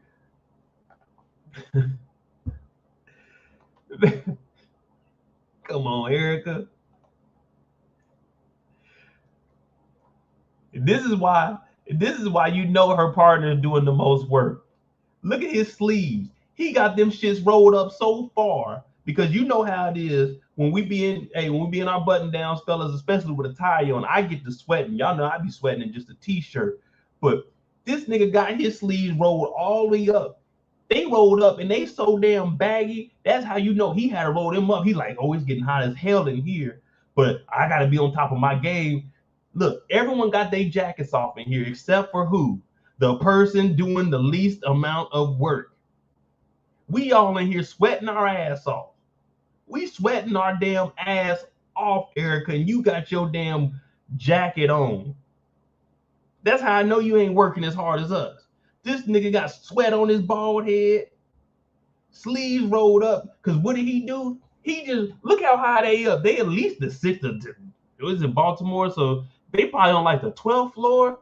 This nigga probably went downstairs. He running over down to the next police department. Like, hey, y'all got this tape for me? He coming back hot as hell. He get in there, sir, I gotta take my jacket off. He rolling up the sleeves. Erica was sitting on the couch like, oh, you got a text message? Let me see. Let me read that. Let me get some of this. What? Get your ass to work, Erica. Even the balls. Look at the balls. He got duck lips. He like, man, Erica don't know what the fuck she doing.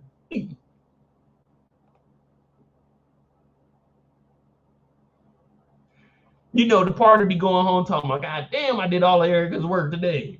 All she do is play the flute and sit on the wiretap. I had it. You know how far it is from the damn DA's office to the Baltimore Police Department where they had that tape at? That shit was far as hell. Then I had to run over to Internal Affairs. You know, Internal Affairs is its own building. Like, come on, man. Now we got to look this up now. We got to look this up now.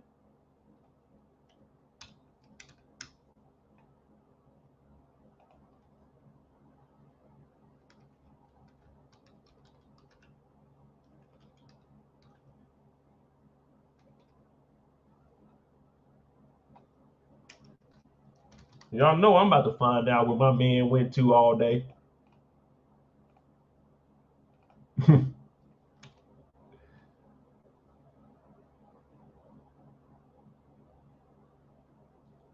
What police department was? What police department was GTTF in Baltimore? Baltimore Police Department, Gun Task Force, the unit of Baltimore Police Department, racketeering. We about to find out where this was.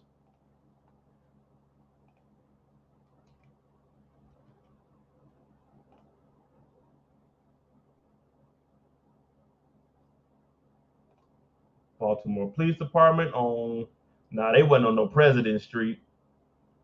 Yeah, she was more interested in that. Oh, y'all ain't lying. Remember she was playing the flute? You remember that? And then what did she do? She called over another agent. She called over an agent and said, hey, listen to this. And what was the argument about? It was about Gondo talking about going to court. She's over here listening to gossip when she's supposed to be listening to motherfucking police being dirty. Here, girl, come listen to this. Why are you listening to gossip? That's his girlfriend. They ain't talking about shit. We know they ain't talking about shit. Why are you still listening to this? What the is going on? Yeah, y'all remember that? Hey, girl, come listen to this. She took her headset off. She like, oh, what they talking about? Girl, it ain't nothing pertinent, but listen, he talking about how it's a struggle out here. Yeah, Erica, that was all starting to make sense. Your ass ain't been doing your fucking job. I'm glad y'all pointed that out. Playing Candy Crush? Yeah, y'all remember? Oh, is it? He talking to his baby mama. He talking about it's a war outside. The other agent was like, this is what you do all day? You even, when she was sitting there with her arm crossed, I wish I still had the screenshots from last week. She's sitting there like, this is what you listen to all day? Erica ain't been doing shit. We talking about GTTF still in overtime. Motherfucker, Erica been still in regular time. Ain't found out shit. She ain't linked together one thing yet. All the information she got is from Gondo, Graham, and now from Ward. But she ain't figured out nothing. She went and interviewed one guy, the Asian guy that was training that used to be partners with Jenkins. And he didn't even get no pertinent information. All he said was, well, you know, Jenkins was kind of wild, but I didn't like the way things were going. Like, what? What the fuck are you doing?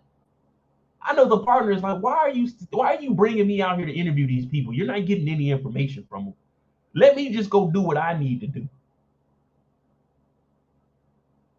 Now she's in there kicking it. She on the flute.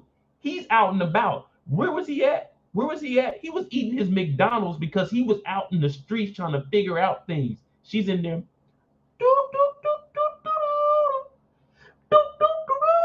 Playing the fucking flute. Hey, you got one. What the fuck, Erica? Really? I'm on my lunch break. You know that. Send a dispatch or something out. There's nothing. Damn. Man, now I'm thinking back about, I'm about to go back, I'm about to put together a video of Erica and what did she do this whole series? What did she do this whole series? We're gonna find out what building the gun trace task force was in. I don't even. Subsequently, for other officers, 6 racketeer.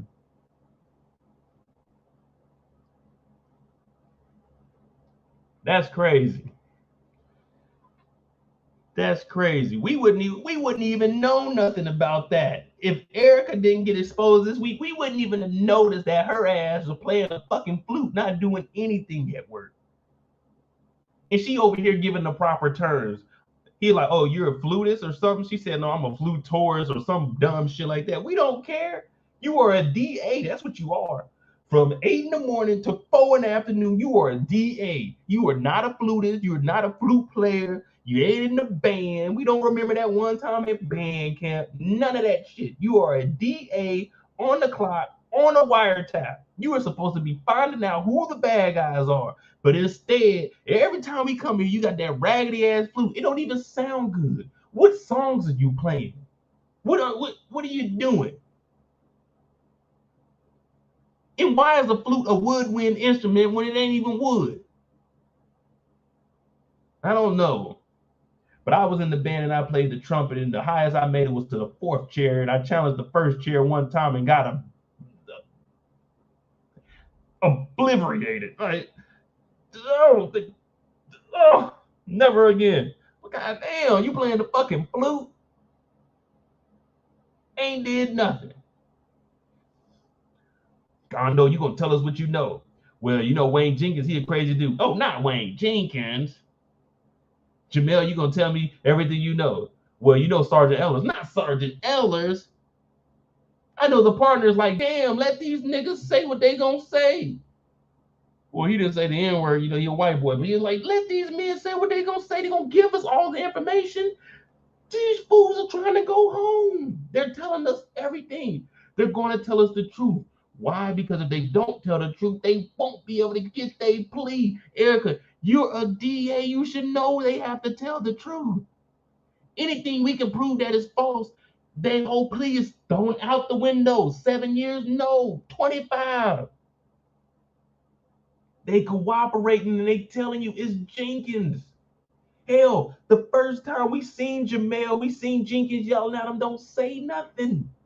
The correctional officers are telling you, hey man, that Jenkins guy, he wilding out there. He telling them don't talk. It sounds like he's a ringleader. Erica, that thing went through here and came out this way. I don't give a fuck what they say about Jenkins. I'd be damned if one of our good white folk go down with this shit. This is something that color folk do. Damn, Erica. Our job. District. That means everybody in the fucking district we need to watch. It doesn't say BA, black attorney. No. The district attorney. We need to look in everybody.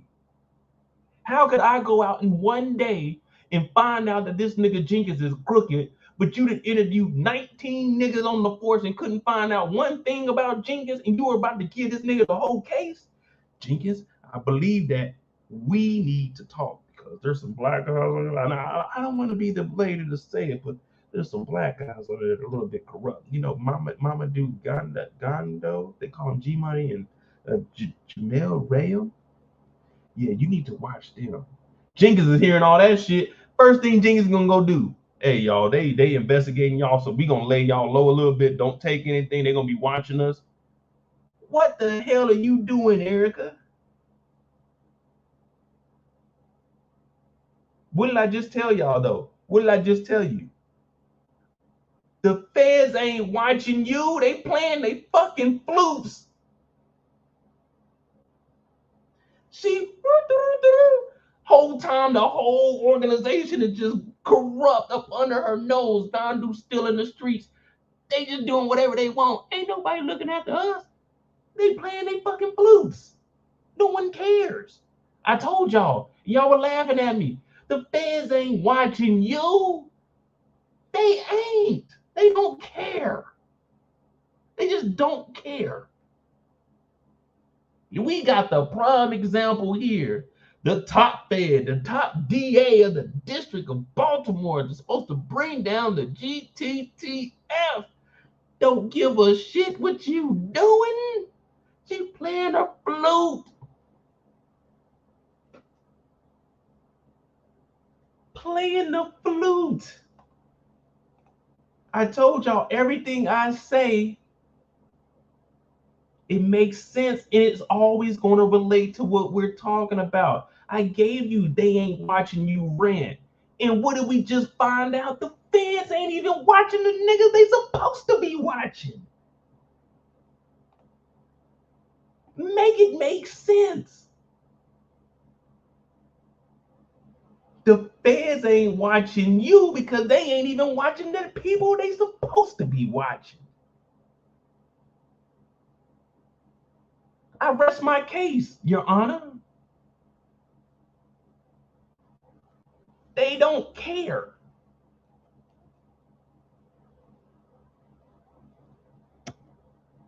Sheesh. Now let me pull up my Google Maps so we can see where the police department is and the internal affairs within Baltimore.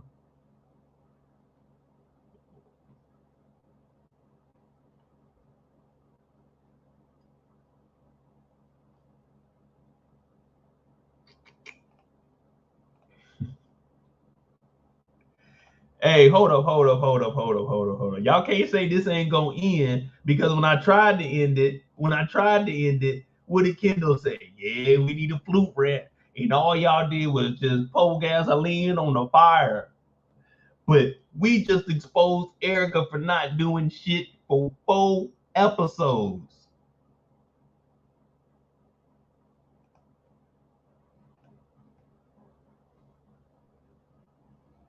Yeah.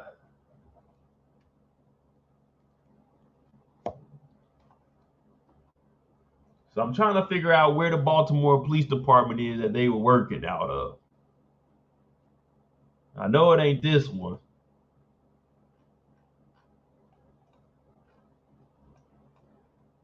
Baltimore County Police Department. Well, they said he got moved up to the east side, so the Eastern District. Let's see what this is. Yeah, we're going to just assume that is this one. Baltimore.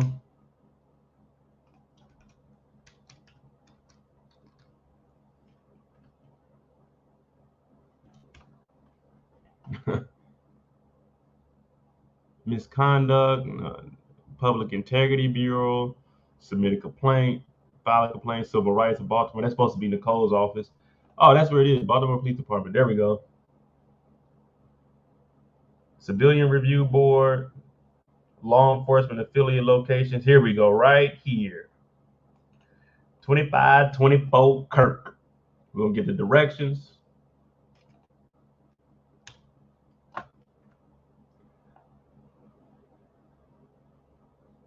All right.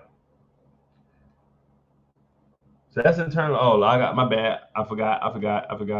Let me see. Y'all know me. I'm gonna find out everywhere that our boy went while Erica was sitting up there doing nothing.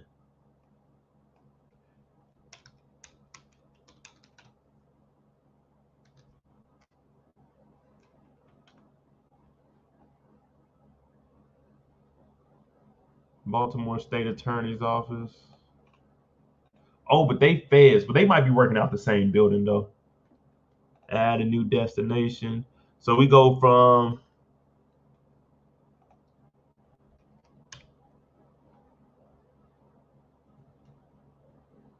all right. So this is what our dog did all day. Let me see.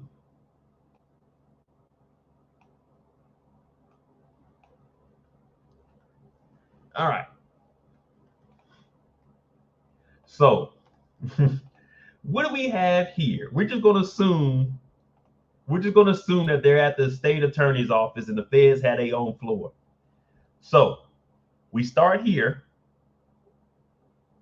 and this is a 5.7 miles in Baltimore. I'm pretty sure there's traffic. We seen how Jenkins was getting around through there. We start here at 120 East Baltimore Street. We go over to the police department. We go over there and we talk to them to see if they have anything on record. They tell us, oh, hell no, we don't keep that stuff here. You got to go over to the internal affairs. He got to drive all the way over to internal affairs on 2524 Kirk Avenue. Now, when he gets here, this is where he gets the tape from internal affairs, and this is where he gets the folder from internal affairs. Now, if we would go ahead and remove the police department, so that's 22 minutes round, like just to get straight there. Stopping at the Baltimore Police Department. Probably spent 10 minutes in there. Then we get rid of that. Then he got, oh man, this man was gone for like at least 2 hours going to get all this information. Erica, what was you doing? You sitting up here with your jacket on. This man is in the streets. This man is in the streets driving all through Baltimore trying to get this information.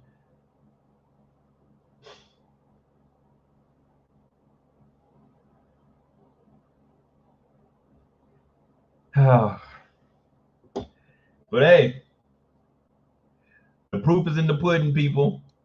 Showed y'all where the internal affairs office, the district attorney's office, about 10 minutes away from each other. If we stop at the police precinct, that's 22 minutes. But you got to get over here. They got to pull the files. They got to pull the complaints. You had to get the information because you probably talked to the internal affair investigator over there.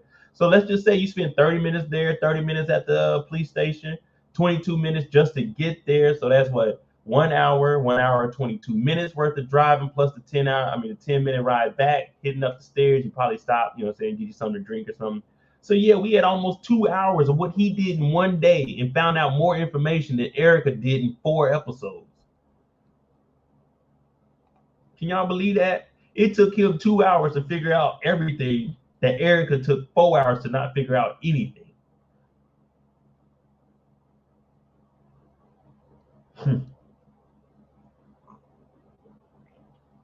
Now we know that this is just a TV show, so it didn't work like this. But in this breakdown of what we watching, it took my man 2 hours to, hey, you know what I'm saying? We did just a little more digging into one more person instead of the 4 black people. We could have broke this case months ago, years ago, maybe. But no, Erica ain't do that kind of looking. We're gonna get off of Erica though. I mean, she doing her job. You know, it's her first time stepping up to the big leagues.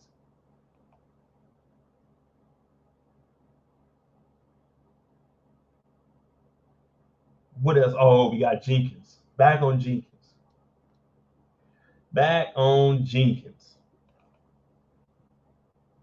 Now we got his second instance. Everything we seen from Jenkins, a wrecked car in the beginning, the first part that we seen was a wrecked car. This one, Jenkins was wilding the fuck out.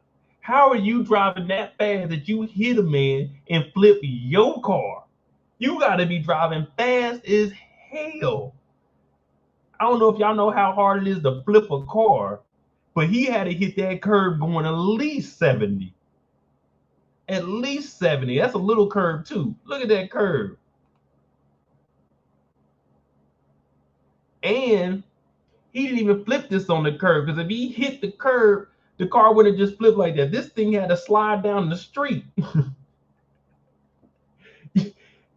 Unless this is a bear or a moose, you ain't flipping the car by hitting a person. That means Jenkins was speeding, probably had that My Heart lemonade, speeding and hit this man, was like shit, and just hit the damn, because he didn't hit this truck. But you ain't flipping the car and it's landing on the sidewalk. This thing is sliding past the sidewalk. I don't know what Jenkins was doing here, but whatever it was, we know that it was absolutely illegal. He hop out bleeding. He trying to search the dude's body. Like, man, if I can find some drugs, some weed, some something on him. He talking to the dude like, hey, man, see if you found a gun over there? He like, Jenkins ain't no gun out here. Nah, he put a gun on me. So there's a nigga in the middle of the street. He seen you coming. He just pulled the gun out. He didn't know who you was. He just pulled a gun out. The only way I could believe that is if your ass was actually speeding like I said you was. So this nigga just ran with, oh shit, bing, bing, pull a gun out. Come on, Jenkins, this story don't even sound believable. He talking about, man, you see what you made me do, man? Oh yeah, man, we got a 218 or whatever the fuck he said. We got the ambulance out here. So he was hit by my car. Trying to tell everybody, man, he pulled a gun out. What? No, you know what was going on? Jenkins was doing crime suppression. Y'all know what crime suppression is? Pull up, jump out. Only he didn't get to jump out. His ass got tossed out. And he hit a person. Like, damn, Jenkins. He over here, Keith. What you doing, bro? He's like, man, I'm at the house, man. I'm chilling right now. It's what, 9 p.m., bro? 9 p.m. What you calling me for? I need you right now. I need a gun right now. He's like, a gun? Man, just get here. And you know he talking to he talked to his old partner. He looking at him like, wait a minute, Jenkins. I was with your ass in the first scene. They called off that chase. What was you doing out here, Jenkins? You said there's a gun? Jenkins, how was there a gun, but you don't have this man in handcuffs? This man is holding his thigh. Like, god damn. He's holding his thigh. If there was really a gun, you would have locked him up. You would at least had him in handcuffs. Watching him. That's how you know Jenkins is lying. And even his partner's looking at him like, wait a minute, Jenkins. This don't sound right. And he a sergeant now too. He's like, this don't sound right. He out here, he got the turtleneck on. He talking to Erica, telling all the information that Erica needs. In one ear, out the other ear, because he talking about Jenkins. Now the partner listening to it like, wait a minute, Jenkins did what? Oh, okay, let me make sure. She's like, Jenkins? What made you believe that there wasn't a gun? He was like, come on, man, I know Jenkins. And the whole time, she's still denying things. What, you mean Wayne Jenkins did this? He hit somebody? Yeah. The same Wayne Jenkins I heard Gondo and them telling on. This Jenkins. Yeah. Jenkins did that. Not for 1 second did I believe that a person pulled a gun on him. And look, even he's looking at it, he's like, ma'am, I'm telling you everything. Why aren't you listening to what I'm telling you? I'm an officer of the law. Damn, Erica. I'm trying to avoid Erica because we already gave her that smoke. But geez, Louise, every time we look up, she's getting brought back up. Keith comes and drops this gun right here. So you mean to tell me ain't no one look at the scene? Ain't no one look at the scene where it happened? For this gun to just be sitting right up under the tire. I'm like, oh man, here's a gun back here. A plainclothes found it. Jenkins is lucky as hell, man. The luckiest person I know.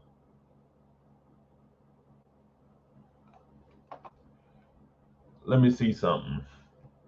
Where?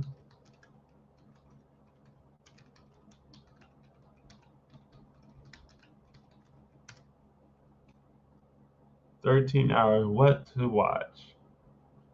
Fact versus fiction. We Own This City, episode 4. We're gonna see if Wayne Jenkins stole the drugs from the pharmacy during the Freddie Gray protest. All right, here we go. It's gonna give us all the information here. Truth or not. Episode 4, We Own This City, should have been called The Wayne Show. The Wayne Show.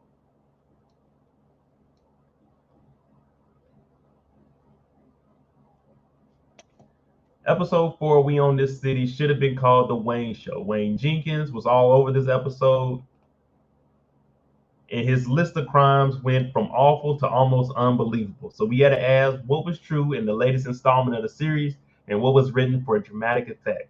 For instance, Jenkins involved in a car chase that ended in the fatality of an elderly man. Additionally, did he really take advantage of the Freddie Gray protest and to illegally profit off the sale of prescription drugs?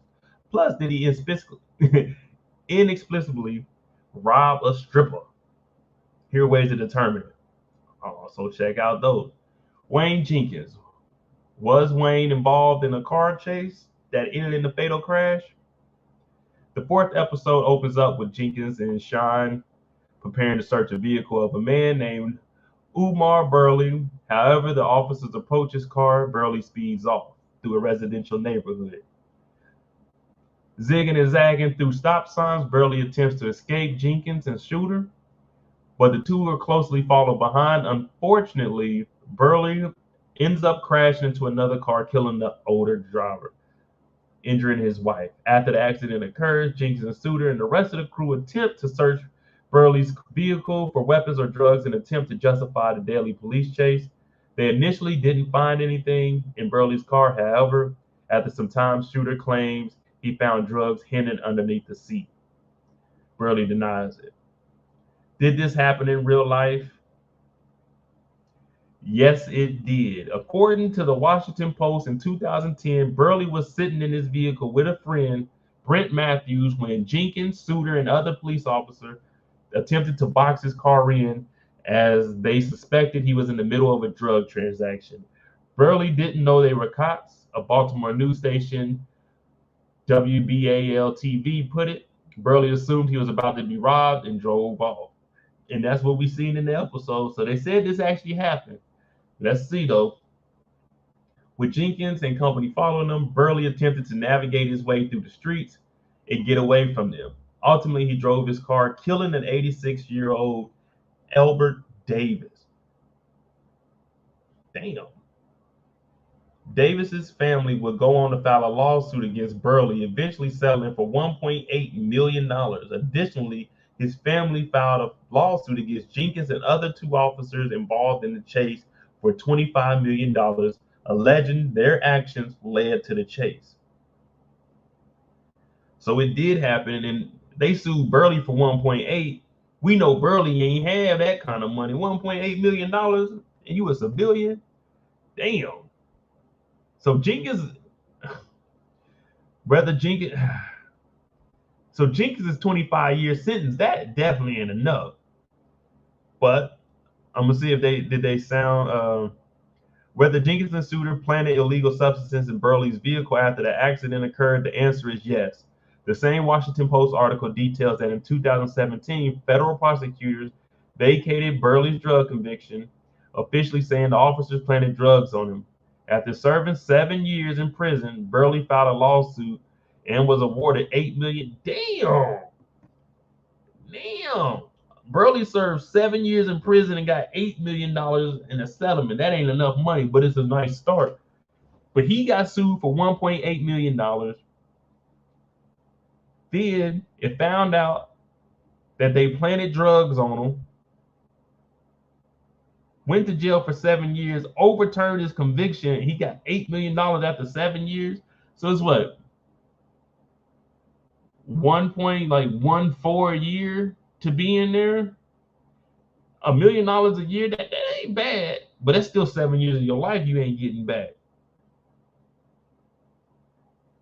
That's 7 years of your life you ain't getting back. The hell with that. I would have said Burley eventually settled. I would have what the Davis family did, the sued the police for $25 million.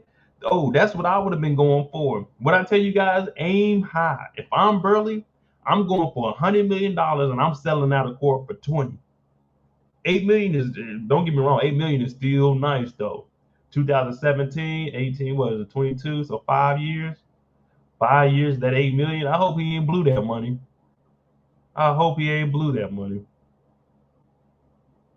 But yeah, y'all talking about 25 years for Jenkins. Jenkins should have been getting a life sentence. Did Wayne Jenkins steal from a pharmacy during the Freddie Gray protest? In perhaps one of the lowest moments in the episode, and that's saying a lot, Jenkins hits the streets to patrol during a citywide protest that occurred after the death of Freddie Gray in 2015. While he was in police custody, a famous example of questioning the police use of force, particularly against African Americans. During the protest, Jenkins spots two people trying to rob a Rite Aid pharmacy. After telling them to drop the stolen merchandise and leave, he proceeds to take their bags and go back into the store and search for what else he could steal.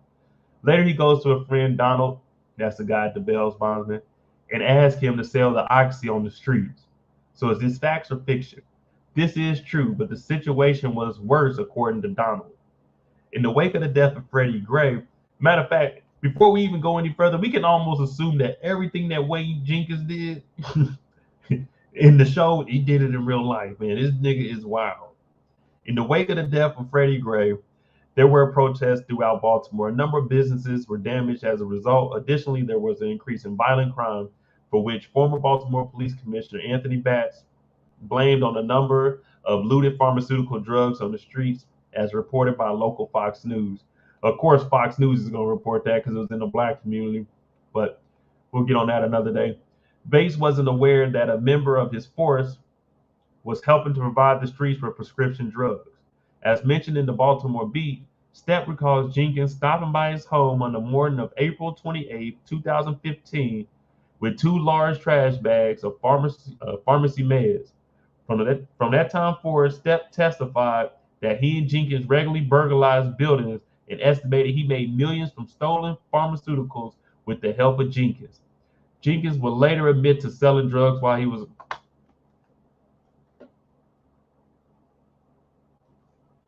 dog. Wayne didn't care. Homicide, murder, drugs, stealing. He did everything. White collar crimes. He was stealing overtime. This man, Wayne Jenkins, touched every single crime he could put his hands on as a police officer. He was even selling pharmaceuticals on the street, making millions. I'm talking about, this is 2015. Let me look up something.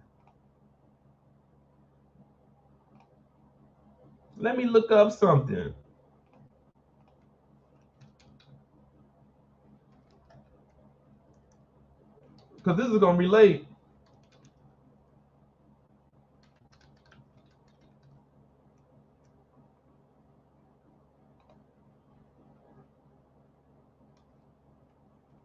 And y'all gonna look at me funny like, Mo, what makes you think of this?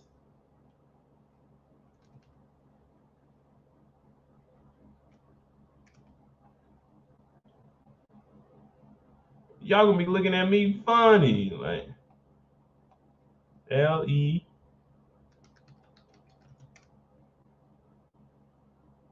Look what happened. Look what happened. And listen to me. Listen how I'm gonna connect this up to y'all. Because this is the way my mind processes things. This is my first time reading this article, but they said on the morning of April 28, 2015, two large trash bags of pharmacy meds. They made millions of dollars. What happened in 2015? Jenkins is getting all this money. What happened in 2015? Very significant to what's going on. Come on, y'all know. The GOAT said it. In 2015. One of the tightest songs ever. Jenkins was literally living this life. What was Jenkins doing? Clocking overtime, making millions in the streets, selling drugs. What happened in 2015, you ask? What happens in 2015, you ask? Well, let me tell you what happened in 2015. Future, fuck up some commas, released in 2015. Wayne Jenkins was listening to Future fucking up commas in the streets, selling dope. You can't fuck with the police. Oh my goodness, how is all this shit linking up? And why did you think I brought up Future? Because where is Wayne Jenkins at the whole episode? We've seen him in the strip club 2 times already. And that's half of the episodes we watch. He like black women. He's selling dope. He's killing people. He's bribing. He's bumping Future. Fuck up some commas. He took $40,000 in fucked up some commas and bought a roll cage, a crash bar, whatever the fuck it is, for the police car, the government car. He fucking up commas. He is fucking up commas. I told y'all every time I mention something, I relate it to what we're talking about. Jenkins is blowing money. They found a safe with roughly $200,000 in it. What did he do? He fucked up some commas. Oh, here's 60,000. Split it between y'all. 20, 20, 20. Y'all can have that. I'm gonna keep this other 40 to 50. I'm fucking up some commas. Y'all want to go to the strip club? I'ma fuck up some commas. Y'all want some chicken? I'ma fuck up some commas. This man is living what Future was rapping.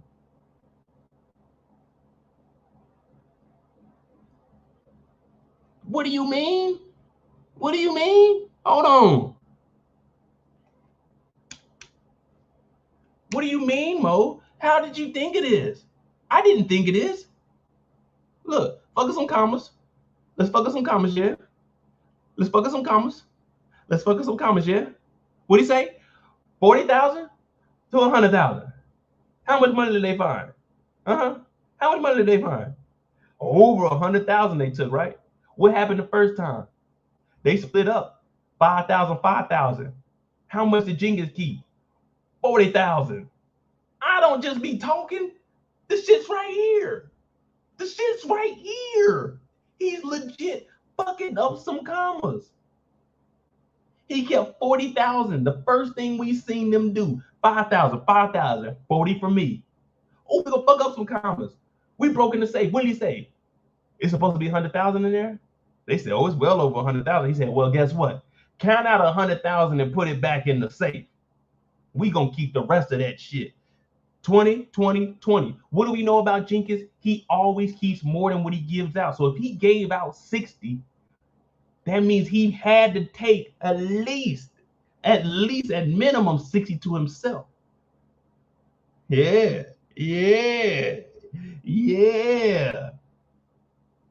That's the way my brain thinks. When I see shit, I'm like, oh my goodness, wait a minute. 2015, the GOAT said fuck us some commas. 2015, Donald said they were fucking up some commas. They were fucking up commas in 2015. Future dropped fuck up some commas in 2015. Wait a minute. You got 40,000 off the streets in 2015 and you found 100,000 in the safe in 2015. God damn. What did I just do? Did I do that? Did I do that?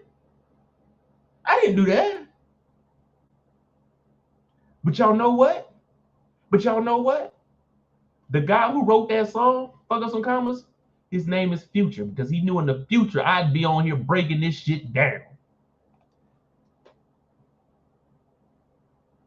Yeah, the GOAT. The GOAT and Mo. That's what we do. He knew in the future that I was going to take his song and relate it to what was going on at that time. That man is ahead of his time. Now, if any of y'all got something negative to say about my dog, big bro, Future, say it now and forever hold your peace, because we going forward. We going to the future, baby. We ain't worried about right now.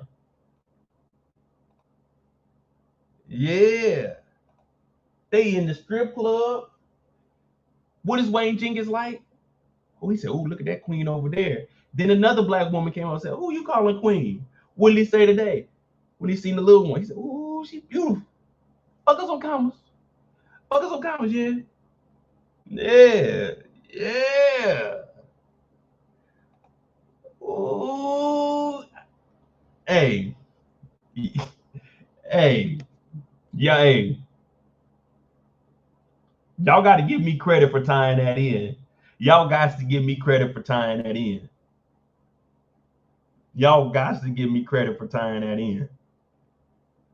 Come on. I want to see the hand clap. I want to see, because ain't no one doing that. No one's going to give you what's going on in the streets at the same time and relate it to the show. You got to give me my flowers. Yeah. I like them with them longer flowers. They got the long leaves, the long petals, whatever they are, lilies or whatever they are, whatever. Yeah, them flowers I want. Yeah. Shout out to Future, man. The GOAT. All right, now let's get to the Jenkins rob a scripper. That's how we gotta say it, a scripper. Also in the episode, Jenkins and his motley crew drive to Belvedere Towers in Baltimore, where they see suspected drug dealers hanging in the parking lot. Jenkins gets an idea to rob them. He has Officer Maurice Ward park the car in the spot to obstruct the complex's camera. Once Jenkins sees the camera is blocked, he goes into the dealer's car and robs the stash. After he splits the money between corrupt cops, they all decided to go to the strip club. While there, Jenkins becomes infatuated with one of the strippers and takes her to the back of the club. A minute later, he hurries out, telling his fellow officers it's time to go. Once they all make it safely to the car, Jenkins informed that he then took the stripper's money. This appeared to be even too much for his fellow officers. Did this sequence of events really happen? Not quite. Reports Jenkins, the Department of Justice reports that Jenkins did go to Belvedere Towers to rob drug dealers. DEA agents, as a DEA agent, see, he should have got more years for impersonating a federal officer, but you know what I'm saying, they didn't want to bring up them charges, but I would have. And he was taking not only their 20,000, but roughly 20 pounds of marijuana. Jenkins did go celebrate his conquest at a strip club before robbing the unsuspected dancer. So Jenkins did, in fact, go celebrate at the strip club before robbing a poor, unsuspecting stripper. Now, it probably wasn't a little person, but he did rob a stripper. Jenkins just doesn't care about anything. You give me a list of crimes to commit. This is Wayne Jenkins speaking, not me. You give me a list of crimes to commit and watch me do it. Matter of fact, put me on the clock. Give me 48 hours. I'm going to knock out everything on this list. Per Wayne Jenkins. Per Wayne Jenkins.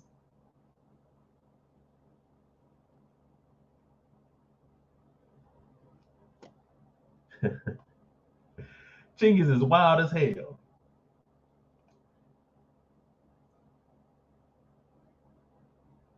Uh-huh.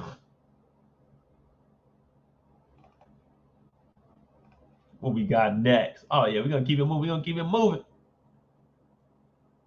Y'all favorite homegirl. Y'all favorite homegirl. I'll be right back. Give me some more Wawa. That's short for water, y'all.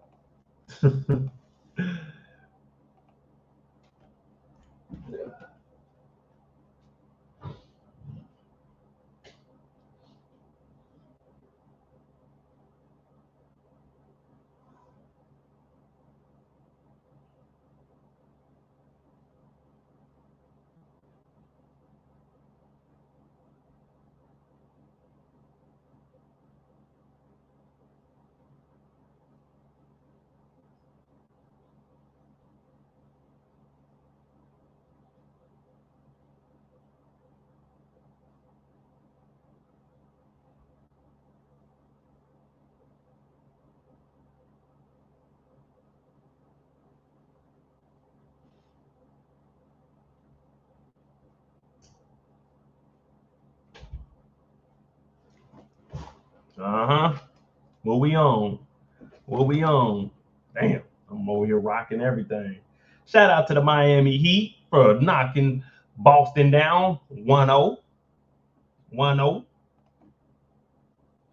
Kendall, am I drinking Truly tonight? No. So right now it's the month of May. Once the end of April happens and the beginning of May starts, you limit your sugar as much as possible. We got to cut shirt off this summer. You know what I'm saying? Shirt is off. So no sugar Monday through Fridays. And if I do, it can't be more than like 10 to 15 grams. But I try to limit my sugar. So no alcohol during the week. Only drink on the weekends.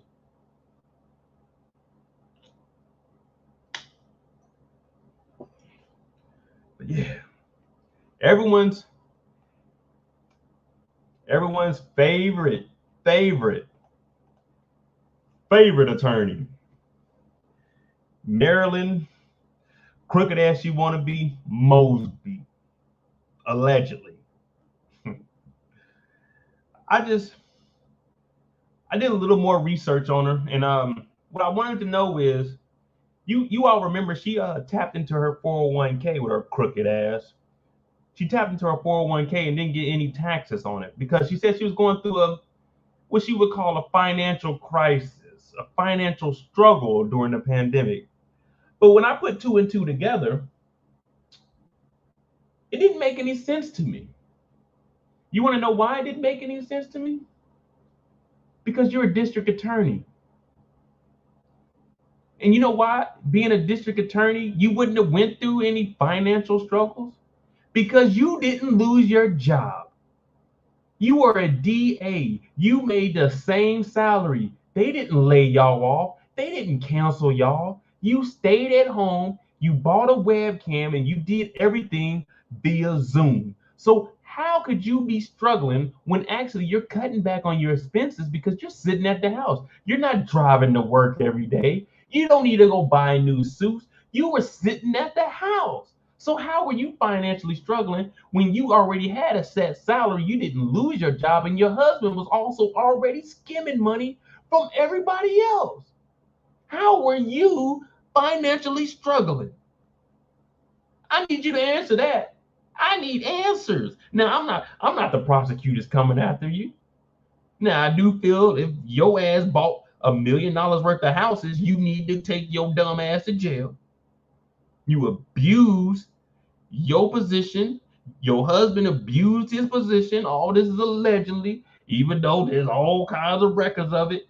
Because I can say, not allegedly, they got your dumb ass on the phone talking to your insurance company, talking about, let me take out my 401k, and we know exactly how much money you took out, you dumb fuck. You know wiretaps exist. So how are you financially struggling when you set your dumb ass in the house the whole goddamn pandemic and you were on here, yes, Your Honor, no, Your Honor, in your house, probably with shorts on with just the top and a jacket on. How are you financially struggling? We found out that your husband was stealing money too, you dumb ass. Both of y'all goofy motherfuckers. We're in a financial struggle. Then you want to go buy some property, $1 million worth of property in Florida, and your ass is living in Baltimore. First of all, why are you buying property in Florida during a pandemic when you got a fucking financial crisis going on in your house and you ain't even traveling like that? You remember all the airlines basically shut down, but you bought some houses, then lied on the loan application, talking about you owned your house and when you had a fucking lien against them? Who are you? If this is who they letting be a DA, shit, let me go sign up. No law background, but I know more than this dumb shit. The fuck? And you hear Jenkins the whole time. They throwing shots at her throughout this series. Listen closely. They throwing shots at Mosby. They throwing shots at her. They throwing shots at her. Right here is where it started. Jenkins is upset because she's trying to lock up everybody. Now you hear everyone saying, oh man, ain't no one gonna want to work because she's trying to lock up people. Now these charges, they were adequate for what these people did, but that's what the union is supposed to protect. So for them, they're looking at it like you getting everybody locked up. So Jenkins is upset. Jenkins told him, I'm going to all retired sheriffs, all retired, like anybody, captains, anybody that retired from the military, we're going to get their pension. They're going to chip in because they're going to start building so these the other cops could have these, you know, saying good lawyers. But listen closely. At the end of the episode, when they out here discussing how much money they making, Jenkins calls Mosby out again. He said the whole crime rate then went down after Freddie Gray had passed, and Mosby's trying to lock up all the cops. So he was, well, Netflix, I'm not Netflix, but HBO, they throwing them jabs at her because they know that she crooked in real life. They know everything we know. They know more. That's why they know all the truth. But he even says, while we out here working our ass off, cops are scared to do anything because Mosby's coming up with this chick's fake ass charges and trying to hit people. So I'm like, damn, they really going in on Mosby. But I don't think a lot of people know who Mosby is. But that was her dumb ass on TV. Now we get into the nitty gritty. Now we talking about how much money we made. And we talking about this beautiful work schedule that Jenkins issued out. We work 8 to 4, but we come in at 2. Nigga, what? We come in at 2 in the afternoon and we just work till 4. Jenkins told me I made 85 base salary, 83 overtime. Ward made 72 or 75 base, 68,000 in overtime. Momodu Gondo only made, what do you say, 20,000? These two were eating it up. These two were eating it up. They making all the money. And he admitted it himself. He said, man, you know why they put Sergeant Jenkins in charge of the GTTF? I'm the golden boy. I can't do nothing wrong. And guess what? And guess what? Why did he say this?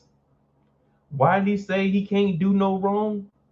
I'm going to break down all the reasons. Because when the numbers went down, his numbers went up. We know that, right?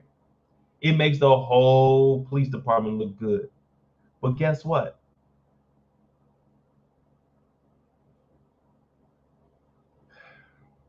The district attorney won't even look at a white man as being crooked. That's another reason why this shit went on the whole time. Erica glossed over it the whole time. No one's gonna do nothing. He's the golden boy. The only person trying to bring him down is Nicole over at the Civil Rights and Erica's partner. Erica's partner is like, I don't care who it is. We're gonna figure out who it is. But Erica said, wait, Jenkins? Sergeant Allers? No way. No way those white men would do anything like that.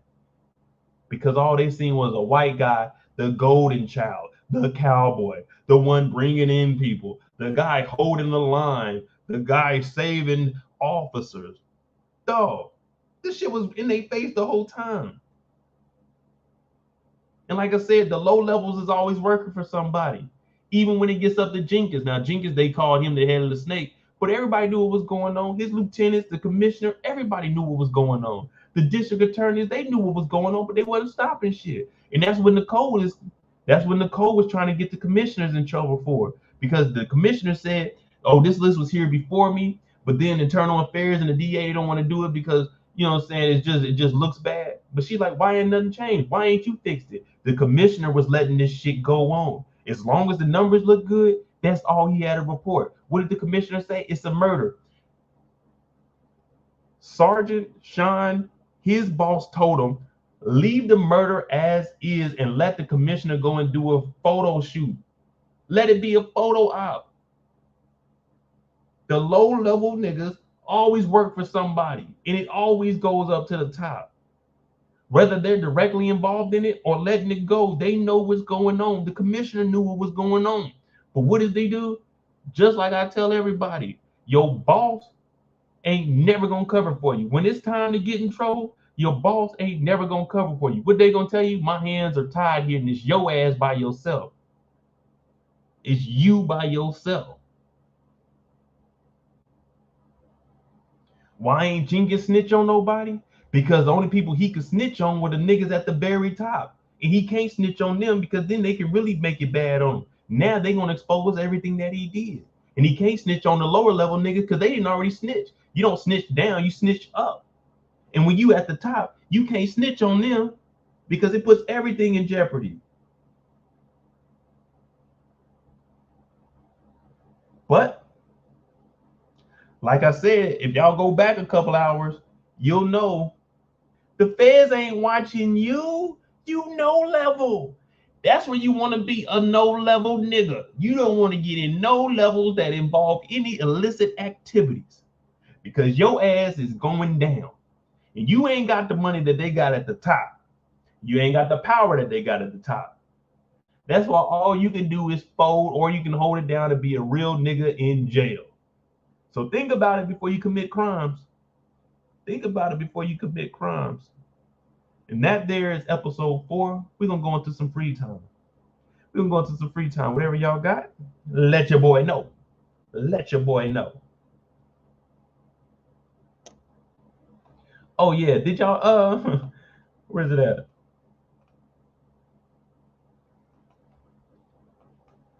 Where is it at?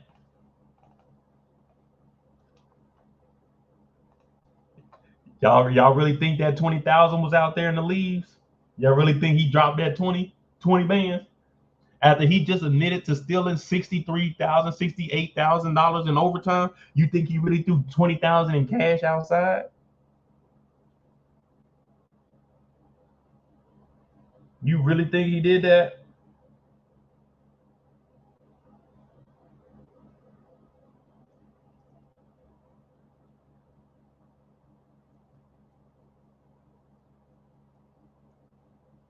Let me know. Let me know.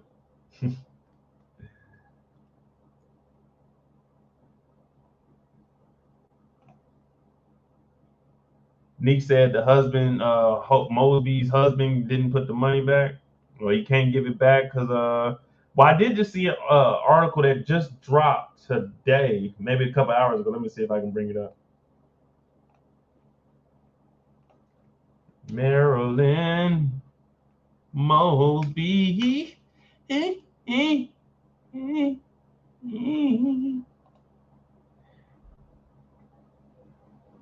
All right.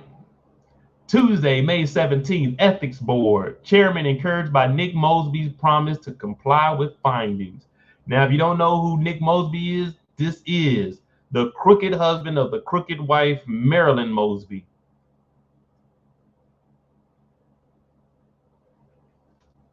The chairman of Baltimore's Ethics Board said he is encouraged by recent statements made by Council President Nick Mosby. On Monday night, Mosby agreed to comply with the findings of a recent ethics board investigation, which found that Mosby violated the city's ethics code by failing to report gifts from a legal defense fund. Well, that's illegal. You can't accept money over, I think is what, like $100, or it may be different for civilians. But in the military, you can't accept like 100 over. Well, you can't accept like a $20 gift. Can we be doing like the white Santa or whatever the hell that shit called? I never participated. I'm not buying a gift, but the Baltimore City Ethics Board last week said Mosby violated city ethics rules with the fund. The board ordered him to return some of the donations, stop fundraising, and provide a list of donors to the board within 30 days. If he doesn't comply, he'll be fined $1,000 a day. They were just hitting Trump's ass with $10,000 a day until he complied. I think he owed like $100,000. IRS records show that public relations professional Robin Murphy, a close friend of Marilyn Mosby, established the fund. What I tell you, crooked wife, crooked husband, a close friend of Marilyn Mosby. So she had her friend do it. Basically, this is just, you know what I'm saying? We washing some money here. You want to make some money? I got a fundraiser. Look, we're going to give you some money up out of it, though. We just going to steal from the niggas that donate. Okay, yeah. Because if it's a public relations professional, Robin Murphy, a close friend of Marilyn Mosby, established the fund. Murphy has since distanced herself from the fund, saying a new trustee had been named and the funds is in process of shutting down, but would not name the trustee. Well, of course you're not going to name the trustee, Marilyn Mosby. Your ass is tied up into all kinds of goofy shit. You named this new trustee, they about to expose your dumb ass for more shit. We know how the game go. You ain't giving up names because you know once they find out who the new trustee is, now all we gotta do is put that pressure on. Either you tell us what you know on Marilyn Mosby, we hold you in contempt. But since it's probably a private fund, you know, they ain't gotta release the name. Oh my God. How do I like? How do I ease the pain? What the hell? The city's ethics board said the fund collected more than 14 bands in donations. In donations. They collected more than 14,000 in donations. And some of these donors had business within the city, violating city ethic rules. On Tuesday, board chairman Stephen Fogelman told Fox 45 that the board is ready to assist with his compliance. Meanwhile, Mosby insisted he never established the fund and never received gifts from the fund. I don't know. Here you go. I'm gonna speak in Mosby's voice. I don't know how you can receive a gift that you were never gotten, Mosby said. So wait, Mosby, you're saying I don't know how you can receive a gift that you've never gotten? Come again, nigga? How can you receive a gift that you've never gotten? Aren't you supposed to be educated? Aren't you supposed to be on the board? How can you receive a gift you haven't gotten yet? So your dumb ass is saying, how can you receive a gift that you never gotten? So that means the gift is there, nigga. You just never got it, but you didn't deny that there was a gift for your dumb ass. What the fuck is wrong with these stupid people? I don't know how you can receive a gift that you never gotten. You don't know how you can receive a gift that you never gotten, so you're admitting that there was a gift, you just never got it, you dumbass. What the hell?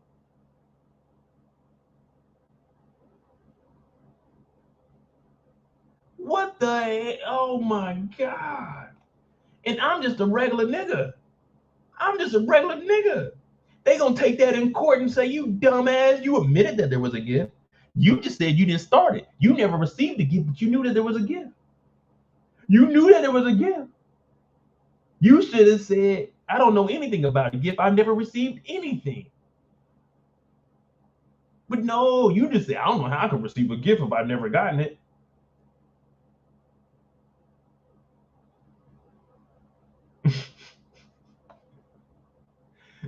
Listen to this. Listen to this. Because that dumbass thing he said, the Mosby Legal Defense Fund website was shut down over the weekend. The webpage displays the statement, maintenance mode on. That's because the legal defense was like, nigga, we might need to step away from this shit. You making it harder than what it needs to be. Quit running your mouth. Read what the fuck we wrote. Quit talking.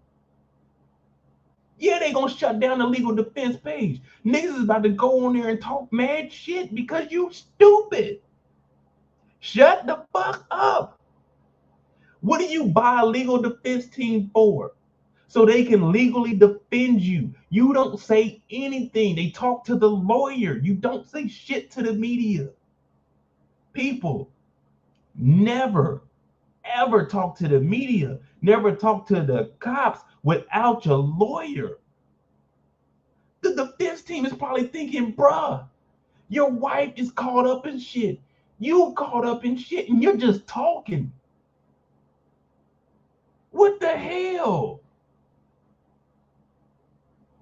Them niggas put maintenance mode on. You know what they maintenance? You know what the maintenance is on? What they fixing? They fixing to charge this nigga Mosby out the ass. You know what? Before we bring this website back up, oh no, we want our money. We want that retainer fee. What is matter of fact, man? Hello? Yeah. Davis McLean. Yeah. What you doing in New York? Are you busy? Oh, real quick. We got some dumbass niggas down here. You heard of the Moedotj case? Yeah, there's some shit about a fund and his wife. They were stealing money during the pandemic. Go ahead and get out there. No. All right. So you didn't hear? I send you a couple of our documents real quick. What do you charge stupid fools like this for a retainer fee? $500,000? That's what you charge? A half? Say less, my nigga. Say less. Real quick, Mosby, come here real quick. Yeah, before we bring the defense fund back up or whatever the hell that website is, we gonna need $1 million. Because not only do we have to worry about you, we gotta worry about what your dumbass wife is doing. So we're gonna need $1 million up front. I don't know how you're gonna come up with it, but once you deposit that $1 million, we'll open up the website back and we'll get back to work. We'll start coming up with statements. But Davis McLean in New York told me we need at least 500, but we gotta worry about you and your wife because it says that the fund was created by your wife's friend. Yeah, right? Right? Your wife, the one that you live with, the one that can't testify against you. So that means we may potentially have to deal with them because a lawyer can represent a wife and a husband. They just can't represent two co-defendants. But when you know what I'm saying, you can't testify against your spouse. So we still gotta worry about what the fuck she say going on in her case, because she could easily slip up, you know what I'm saying, and get your ass jammed up. So we're gonna need $1 million up top. We're gonna need that $1 million by Friday. COB. And on Fridays, we shut down early. We shut down at noon on Fridays. So we need that money by 11:30. Wire transfer will work. Wire transfer will work. You think we about to defend you and you just running your damn mouth? No. We're gonna need $1 million off top, brother. $1 million, I can't afford that. Well, you know what I'm gonna tell the judge when we go into that trial on next Monday? Your Honor, I don't know how I can represent somebody if I've never gotten my money. You know what I'm saying? Just like how he said, how can you receive a gift you never gotten? How can I represent this nigga and I ain't never got my money? Yeah. So we gonna need that money by 11:30 fucking Friday, Mosby. Goofy shit, man.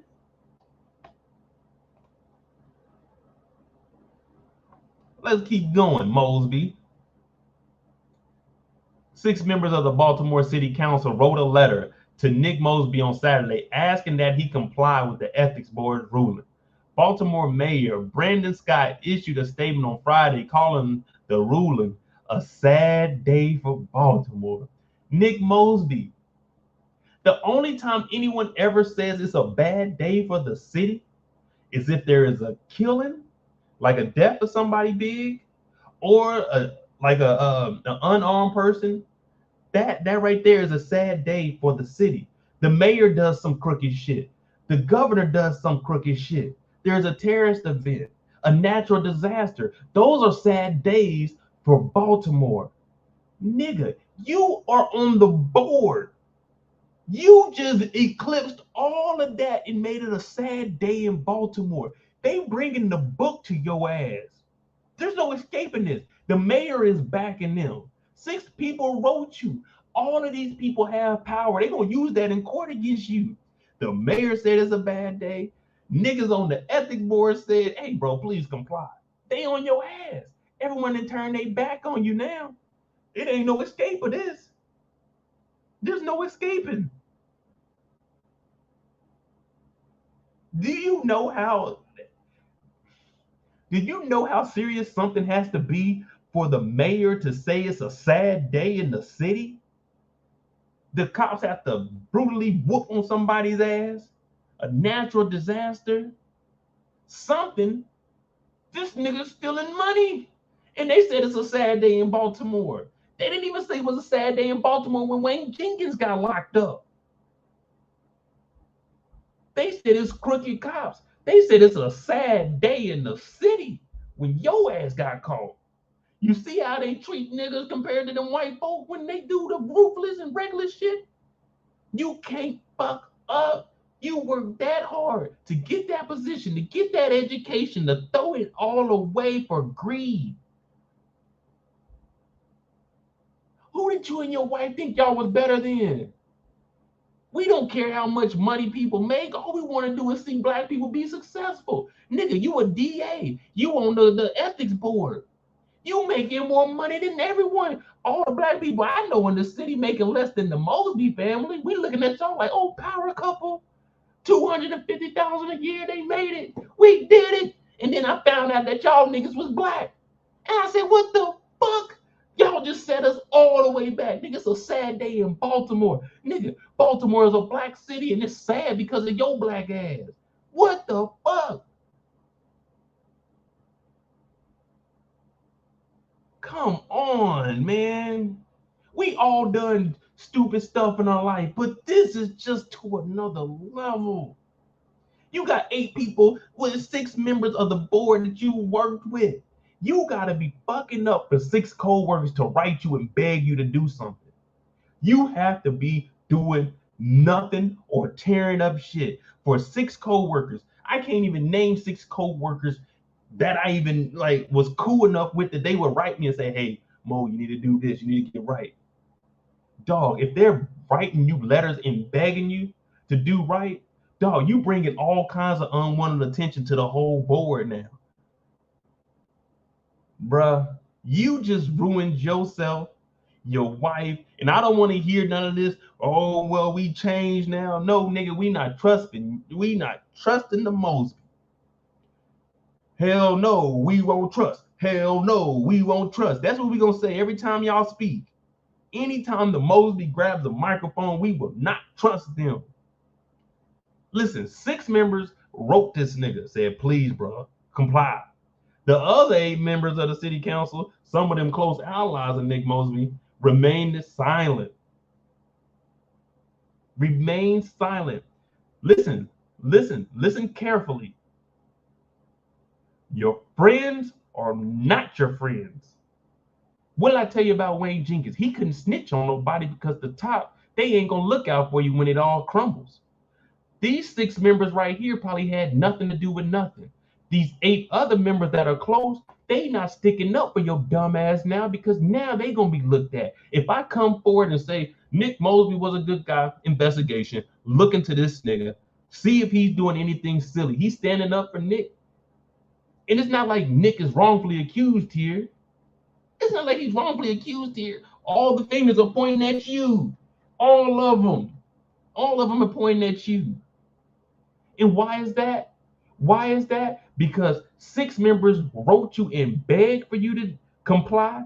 The other ain't say shit. No one spoke up good for you because the 8 members know your ass is crooked. The 6, they want you to do the right thing. They don't care if you get in trouble for it. They want you to do the right thing because it's the right thing to do. We're the ethics board.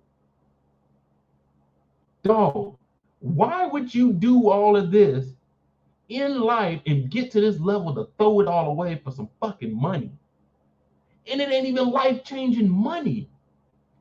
You and your wife took out money. Y'all took out roughly $90,000, $80,000, whatever the fuck it was, and y'all went and bought houses and lied on the loan application. Y'all took out people's fucking dual family salary, and you threw it all away for greed, and you couldn't even do it correctly. You got all this education. Your wife is locking niggas up for the shit that y'all doing, and you can't do it correctly. Your friends ain't standing up for you. People begging you. The mayor said it's a sad day in Baltimore. Nigga, you gotta be the fucking worst. Right now, there's murderers in the street. There's drug dealers in the street. It ain't never been a sad day when them niggas get locked up. It's another day. Your ass did this, and they talking about it's a sad day in Baltimore. Bruh, when I tell you they coming for your ass, they are coming. Your defense team that took down the website because your ass ain't gonna be able to afford what they about to charge you. You gonna be calling me up and I'm gonna tell your ass, look, brother, I would do it, but no, nigga. You no. I could go in there, I can tell you what to say, you can represent yourself, but listen to me. I'm not helping your ass. I'm not being connected to anything you or your wife is doing. No, sir. Because we're gonna get on your wife after this. The fund was created after federal authorities began investigating Nick Mosby and his wife's taxes in 2021. Hey, what I tell y'all, us no level, they ain't watching us. The feds is watching these niggas. They watching these niggas. You remember I told you the feds, they don't be watching who they supposed to be watching? You know why I said that? Because Marilyn Mosby was the feds and she wasn't watching her fucking self. They ain't watching us. They don't care about us. Marilyn Mosby was later charged with perjury and mortgage fraud. Her federal trial is set for September. Marilyn Mosby has said she is innocent and she was unfairly targeted by federal prosecutors. Well, let me tell your dumb ass something. When it comes to the IRS, you know what? When you file your taxes, that's a federal document. You know what that means? The IRS doesn't need to tell you shit to go look at your taxes. You know why? Because they own those documents. So if they ever just wanted to go back and randomly audit you, I won't say randomly, but if they just wanted to go back and audit, or they got a hunch, because you know, people can call the IRS and they can report you. You know, strippers, there's people that make money. They'll report strippers and say they made this much money. They call the IRS because they ain't filing that on their taxes, and then the IRS finds out about it, and then they get a cut of it. You see what I'm saying? All they need is a hunch to go check your taxes. So being unfairly targeted, when it comes to the taxes, you're not going to be able to get past that. Now, maybe the mortgage fraud, but then again, you're not going to be able to get past that because you lied on a mortgage application. Oh, yeah, that's not unfairly. The mortgage company submitted that. Oh, wait a minute. You didn't pay taxes on your taxes. Oh my goodness. Wait a minute. You didn't pay taxes on your 401k that you took out on the phone tap. It wasn't even a phone tap. Why? Hello, welcome to your 401k. This phone call will be monitored and recorded. You were on there talking. Let me take out $80,000. Unfairly targeted. Unfairly targeted. No. The mortgage company could have easily reported you. Hey man, we did our research and their social security number when we looked at the lien. Wait, a lien? There ain't supposed to be no lien on this. They said they own the house. Wait a minute, there's a lien on it. Let me go ahead and report this to the feds because this is mortgage fraud. You told us that you own the house when you really don't. Oh, wait a minute. Hey, someone go back real quick. Look at the transactions over the month of May 2020. Okay, someone took out $80,000 out of their 401k, but there wasn't any tax on it. Hey, pull up that recording. Oh, now your 401k company, your insurance company, they calling like, hey, someone took out $80,000 and didn't pay no taxes. This isn't unfairly targeted. This shit is reported. What do you mean unfairly targeted? No, you put a target on your back. I won't even say on your back. You put that shit right here on your chest. Because you did all this stupid shit and you would go out there, grab a dumbass microphone and talk in front of everybody and make it seem like you doing something for the community.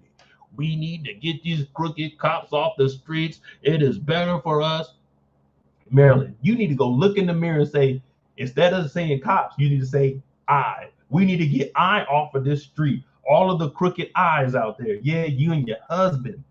Golly, I hate to do it. I didn't want it to be y'all, but now I really don't give a damn because y'all niggas is crooked. I gotta pay my taxes. Yeah, I gotta wait on my stimulus check, but you out here just taking out bread. $1 million worth of property. No taxes. None. Husband over here scamming from a little fund, $14,000 in it. You said, the hell what my husband doing? I'm going big. 80,000. Yeah, we doing it all. We doing it all. Talking about fucking up some commas. That's all I got tonight, man. What y'all got, man? What y'all got? Davis McLean. I even made a phone call to New York.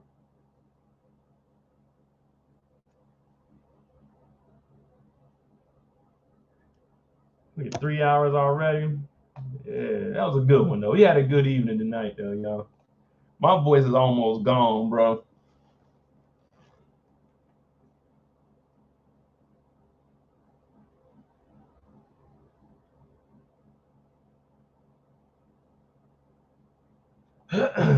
What show will we be doing next? I don't even know what shows are coming out, to be honest with you. I mean, I keep looking. Actually,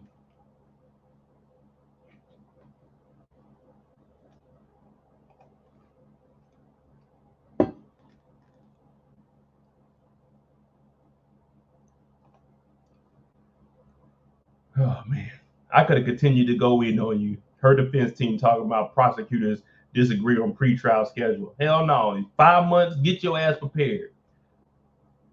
The final deadline, August 22nd. That's my birthday. That's my birthday. We're gonna be ready for this shit. Marilyn Mosby. The defense team pushes their final deadline to the week of August 22nd. Okay. However, both parties agree on the trial date of September 19th, one day before my daddy's birthday. We on your ass.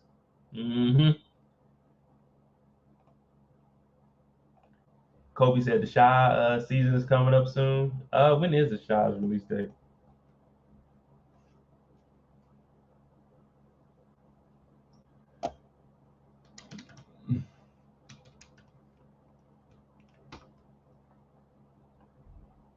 Man, I just did. Oh, June 26th. So the end of the month. What day is the 26th?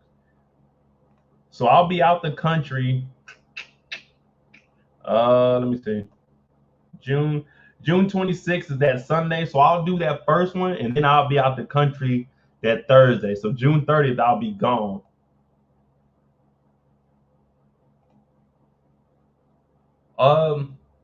So June 3rd, what is that? That's 2 weeks, 3 weeks. Yeah, because we got the holiday coming up. Next weekend is Memorial Weekend. Something anything's dropping, and then June 3rd. Matter of fact, I think I'm probably gonna go live. So June 3rd, I'll probably go live on P Valley. I'll still have the recap up, and then Sunday afternoon we're gonna have the official live. But this is just gonna be like a pre-live where we just talk about it, because we definitely have more news. So we'll just give like our predictions. I might have some people on the channel, or I might be on someone else's live that Friday night. But definitely I had a recap up. And Sunday, the 3rd, 4th, the 5th, we will have the official P Valley live. June 26th, we got season 5 of The Chi. So June, we about to start picking up though. So we're gonna have 2 shows in June, P Valley and The Chi.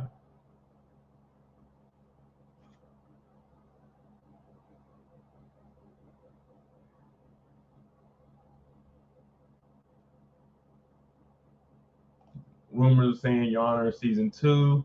Man, I gotta watch Atlanta. I know I gotta get Atlanta. They want me to at least watch the last episode, man.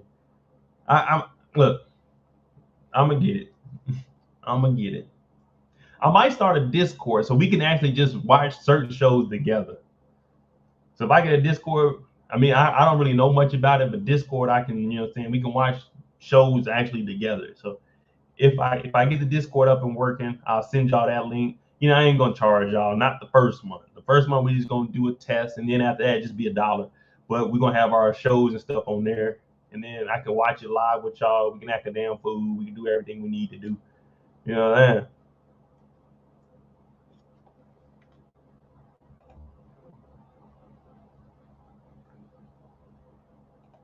We'll definitely figure it out.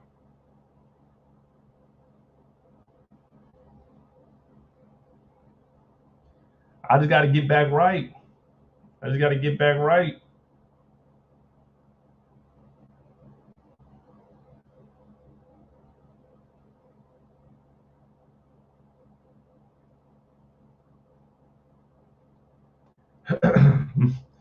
Don't hurt the ass. All right, man. We gonna figure it out, y'all. We gonna figure it out. Y'all gotta rock with your boy, man.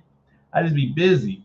So today, I told you I'm trying to move. So today I was looking at houses. I was contacting realtors.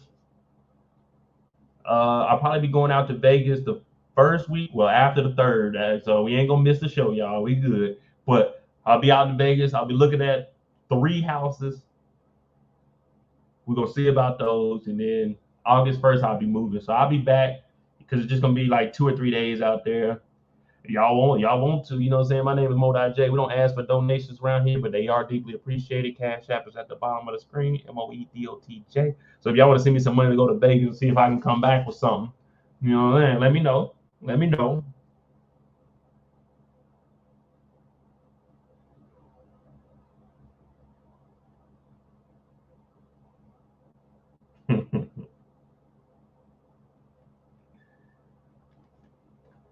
Yeah. So we got some big plans. I want to be all set up by the time the real shows come back on Stars. You know what I'm saying? When all the BMF, the power, all that come back. Oh yeah, I'm about to be working once the fall hits. Daily uploads, daily breakdowns, everything. It's right now, it's just, how the summer months are. They don't want to put out too many TV shows because people are traveling. So whenever you see a show drop, like in these months, going into the summer, you really got to start looking at them like, what's really going on here? Those networks and streaming services, they really setting them up to fail. Because you got to understand, most people are traveling. And the first pre-pandemic summer, yeah, everybody about to be about the house.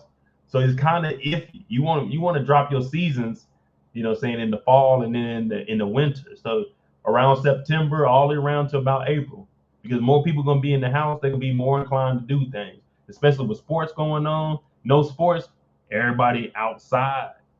Everybody outside. What's up, Muchella? That's my girl right there. Make sure y'all go to her channel. You know what I'm saying? Muchella, what we doing? What we doing for P Valley? We going live the night before? I mean the night of? You know what I'm saying? Let me know. Let me know. Because they keep asking about it. That's what they want to see.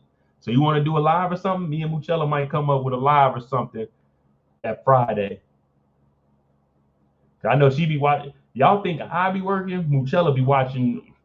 By the time I watch it, Muchella didn't already watch it. She's sending me links talking about join my live. I'm like, damn, I ain't finished the episode yet.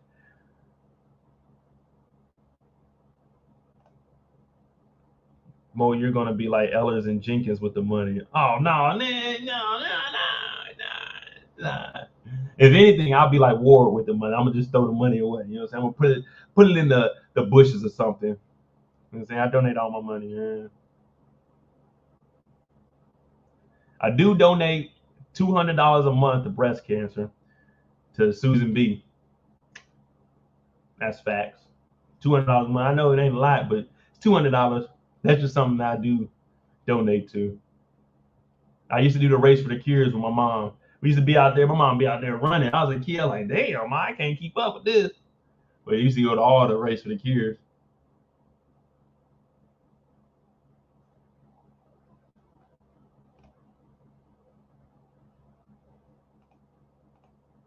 Yeah. Yep, Kendall, you know what I'm saying? I got a heart. I got a heart. Well, my mom, she survived breast cancer. My sister survived breast cancer. My aunt survived breast cancer. My grandma and my other aunt, they both passed from breast cancer. So it's big in my family. So that's one thing I do donate.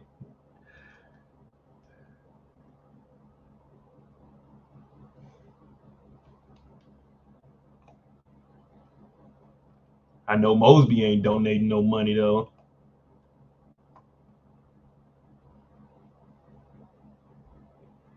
What? Let me see. What shows?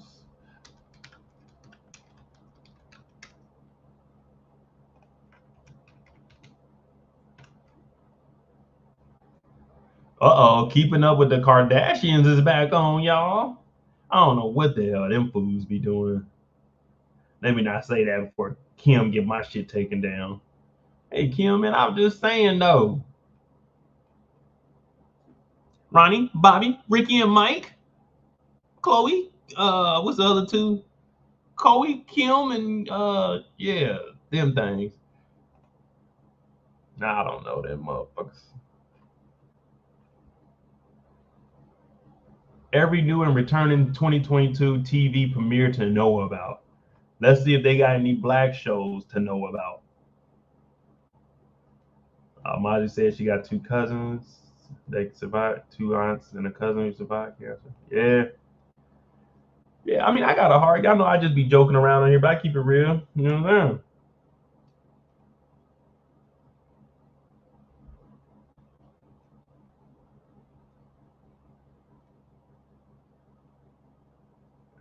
Blah blah blah. Very British scandal. What is this? Whoa, wait. Oh, this is on Amazon Prime. A very British scandal. Nope. They call me Magic. April 22nd. I don't have Apple TV. Nope. The baby. April 20th. 28-year-old. 38-year-old Natasha is suddenly saddled with a baby. Her entire life is transformed. What this baby wants is Natasha, and it begins to turn her life into a horror show with twists and turns all over the place. And that's not even to mention the super creepy Mrs. Evans, I don't know, who lived in her car. Hey, let's see what this is. I want a 30-year-old Natasha. She's better be an adopted baby.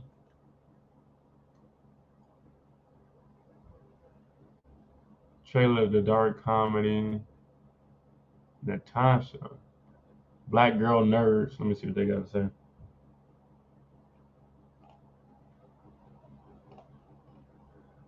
A little terror.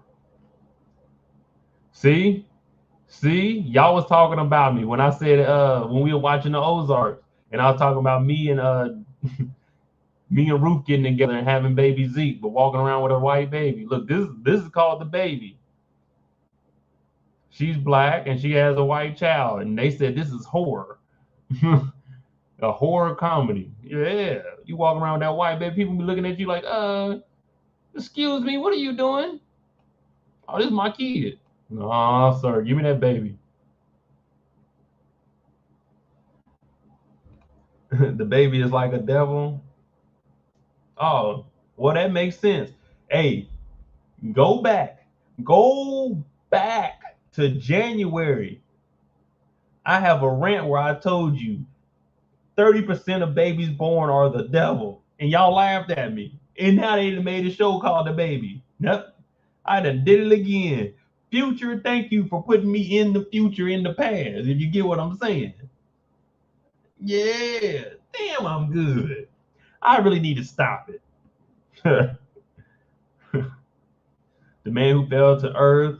I watched it, kind of hard to explain, so I can't bust that down for y'all. Like that's gonna be a long breakdown, so I couldn't. I mean, I watched it, but Adult Swim 3, Busy Deborah's. Dope sounds stupid. Gentleman Jack. Nope. We Own This City. We own that. Made for Love. Max adaptation of Alicia Nutting's novel about a woman married to a tech giant. Oh, that's season 2. Not watching it. The Offer. Okay, let's see. I'm going to make you an offer you can't refuse. Not actually, but he did create the show about making The Godfather for the stream. The 10 episode. Doesn't sound interesting.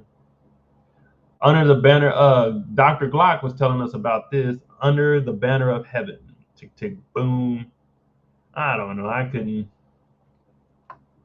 don't know, man. They ain't got there ain't no standout shows that we can watch. You know what I'm saying? We did Ozarks, Undone, Amazon Prime's been 2 years. I'd love you for that. 10% BBC. Oh no, BBC is gonna be straight documentary style. The Circle, Netflix, reality competition, the Clark Big Com. Yeah, I'm not seeing anything unless they not giving us the good shows. They ain't giving us the good shows at all. June thrillers. Let me see. Your guide to the 2022 premiere dates, May 17th. So this is new. May, blah blah blah. Naked and Afraid. I used to always watch Naked and Afraid.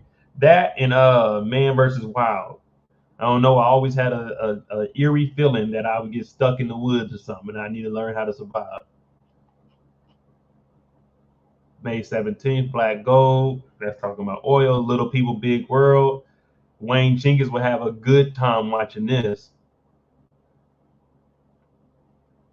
Love a Spectrum, no.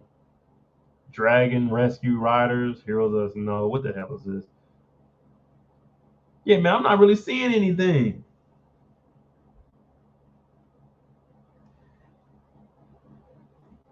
Dynasty, no, it ain't looking like nothing popping off. They got Yo MTV Raps, May 24th. I might watch that just to see how it is, and I give you guys an honest opinion because I don't think it's gonna be anything compared to what the OG Yo MTV Raps was. They ain't gonna hell. We got Vlad interviews. That's all we need. All we need to do is watch a Vlad interview and have Vlad play a music video at the end of the little video, and we be straight. We really don't need a Yo MTV Raps. But shout out to all the rappers that are getting on there, though, man. You know what I'm saying? If you're getting on there, don't rap about shit you did. Rap about shit you ain't did. You know what I'm saying? I get on there.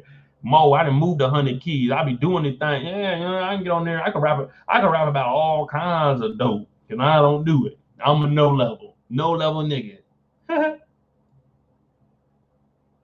Why you want me to wear my glasses for? So I got, damn. Yeah, Nick, it's looking very slim over here. So I got the Matoria Grease. I got that vlog done, so I'm probably gonna have it. It's done. I just gotta upload it, make a thumbnail, upload it. So that'll probably be up Thursday. Then I gotta do the Athens Grease. I gotta do Rome, Barcelona, Madrid. I'm gonna get them done. I just be lazy. I ain't gonna lie to you. June 2nd, P Valley. Oh, so P Valley coming on at midnight, y'all. It says June 3rd, but remember, Thursday night at midnight. Thursday night at midnight. So Friday morning, P Valley drops. So I might have the recap up on Friday, and I might go live on Friday and Sunday.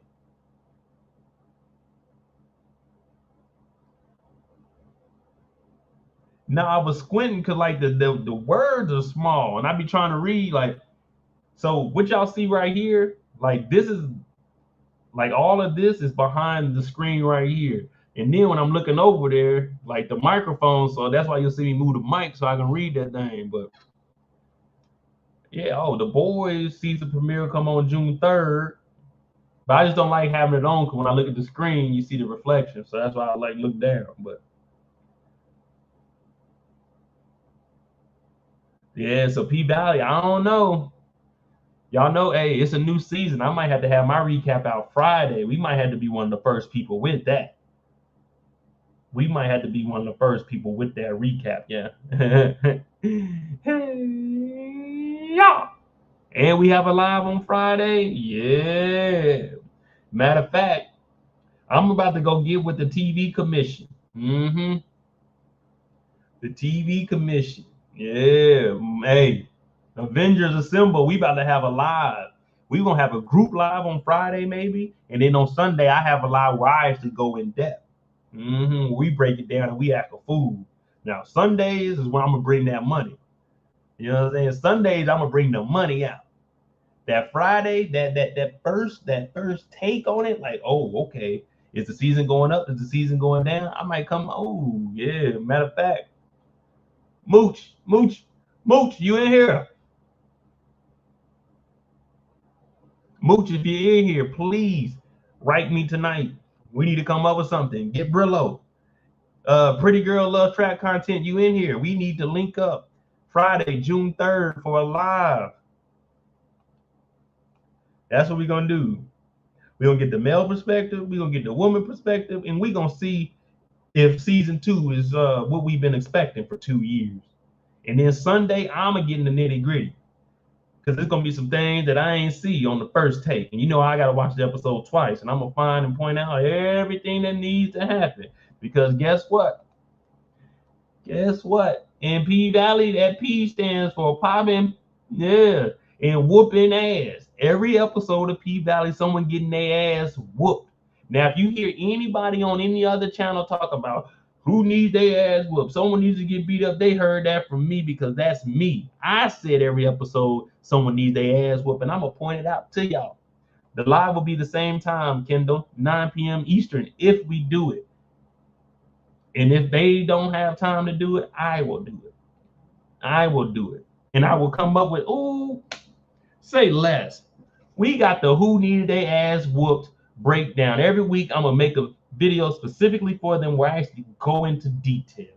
I might take some of the rant out of it during the live, but I might also dig in a little bit deeper and collectively take everything they did in that episode and make about an 8-minute video talking about why they need their ass whooped. Yeah, man, let me write that down because that right there is going to stick on the mind right there. We're going to call it Whoop That P. Yeah, I thought I was going to say whoop that trick. Nah, whoop that P because we in P Valley. We in P Valley. That's what we going to have. Thank y'all. See, this is the brainstorming moments right here. When we on here, it's just us, an intimate setting. We're coming up with ideas. I love it. Thank y'all for working with me. Thank y'all for cooperating and pushing me to the next level. What I want to do is take this YouTube thing to another level where I go to Baltimore, get on the ethics council board, become that new member and fill that void. Not take any money, but to go live at council meetings and talk to the people. That's what I want to do. That's what I want to do. Yeah, Punching Valley. That's what it is. P Valley, because they popping it, and you can punch somebody every episode. So we're going to find out who need their ass whooped. I might need to wear my smaller glasses. I don't lie, I can't look straight now. I feel like more uses us as a board of trustees to toss out. Yeah, because when I make these videos, I want y'all. I'm making it for y'all to watch. I mean, I enjoy making them, but if no one's gonna watch them, then I'm not gonna make them. So if y'all feel like that's something y'all like, then I'm like, all right, cool, I'll do that. And that's what got me into breaking down episodes and actually, you know what I'm saying, going and getting the background information on everybody with their trial, breaking down like individual characters, just so you can get a better understanding. And also, what I recommend to everybody that is doing YouTube, because you can ask anybody that I worked with. I mean, it hasn't been a lot, not saying I'm like out here just putting people on or anything, but I bounce ideas off them because I don't care.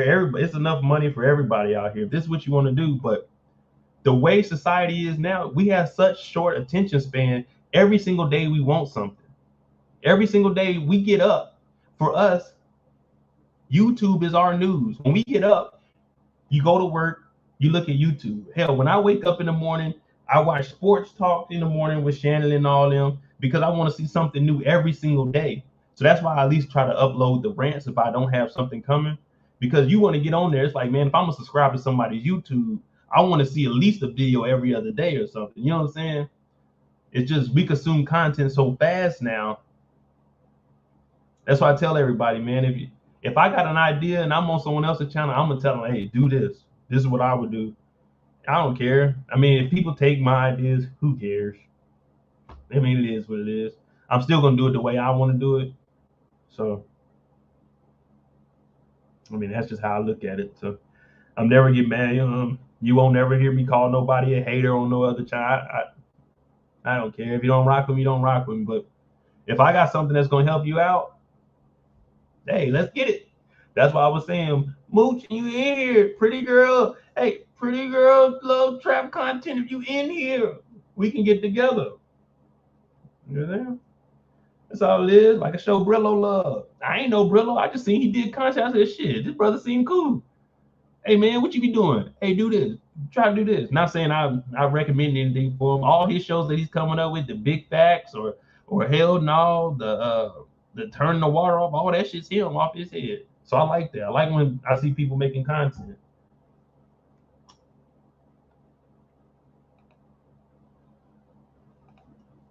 Yeah, y'all know how it is. Matter of fact, ooh.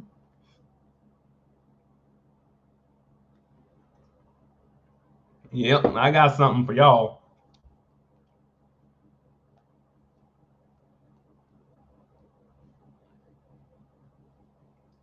Yeah, y'all know me. I don't.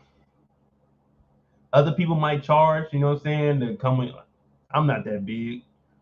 Yeah, say I got some subs, but y'all know how that is. They not gonna be the ones that are here regularly. I mean, they here when power comes on, but they just wanted to see power. So that's where, you know what I'm saying, we get the most people. But y'all, I rock with y'all. You know, I tell y'all my life and stuff. I don't, you know, I don't care. Y'all cool. Y'all fam. Y'all the Moeds. Y'all the Moeds.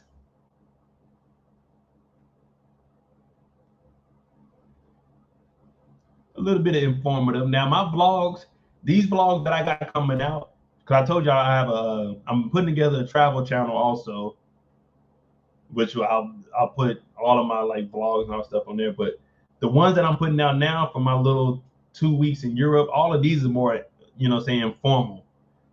Just giving like a little bit of history and showing what I got. It's nothing too in depth. You know what I'm saying? Just giving history on like the monasteries I went to, some of the sites I see. Basically like that. Nothing exciting. You're not gonna see me like drinking on there, trying the food stuff. That's not what these are for. This was like me actually legit going to see some history, because I unfortunately, when I was living in Europe, I didn't appreciate none of it. Well, I was 28 years old. I was in Europe wilding out. I wasn't going over there seeing the sights. I went to Budapest for 2014 New Year. Stayed right next to the oldest museum in the country. Looked out the window and said, oh, that's nice. Never went in there, didn't see nothing. Literally across the street. And I think it was like €7 to get in there. But now I'm going back.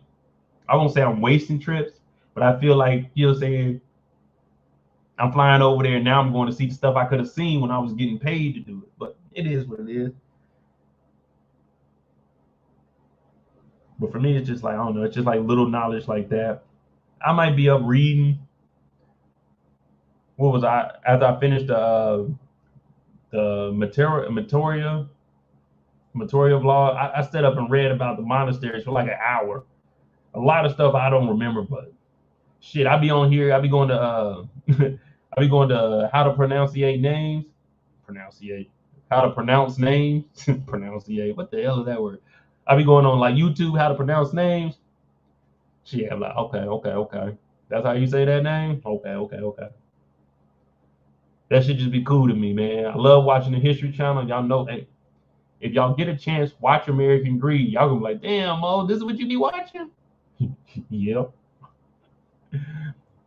American Greed, Locked Up Abroad, the History Channel, primarily like World War II, and then animals. That's what I watch on my free time. Outside of all the shows, that's what I watch on my free time. I watch Vietnam too.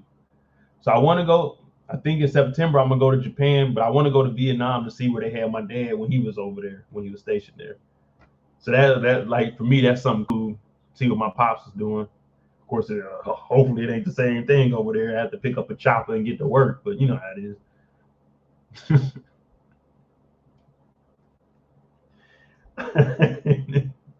Nigga said pick up a chopper and get to work. There's a lot of shows I don't know nothing about. Yolanda. Hey, you know me, man. I be going fast. I like y'all don't know it, but I have a speech impediment. I actually stutter. I stutter a lot, so that's why you'll see me bumble and fumble over words. But I never got it corrected. I mean, I tried like these different exercises, so it's better than what it was when I was in middle school going into high school. But it is what it is. I make do. Yolanda.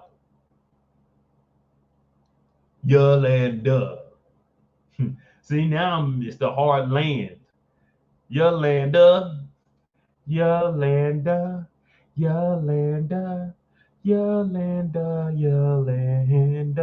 With a Yolanda in the Yolanda. Yeah, okay, I got it, Yolanda.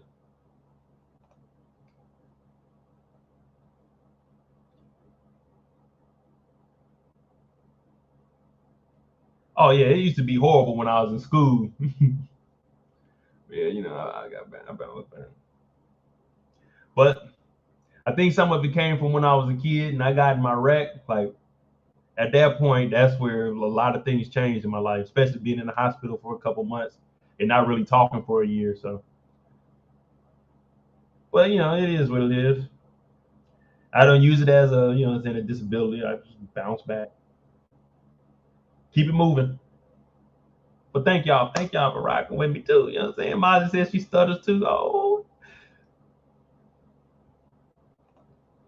I never went to see. I don't be knowing all them words. Louvois. Let me see what that is. Louvre.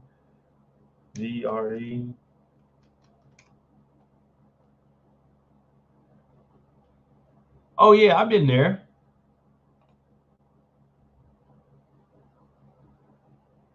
Yeah. Oh, see. Oh, Kendall, you was in here when I was talking about this. Yeah, I went and did all this. Cause remember I was talking about when I stayed over there, and y'all was like, "Oh, Mo, he cheap. He don't be doing nothing." I told y'all I took my ex when I took her to Paris. We went down there. That was right down the street from where we stayed at. I'll show you where I stayed.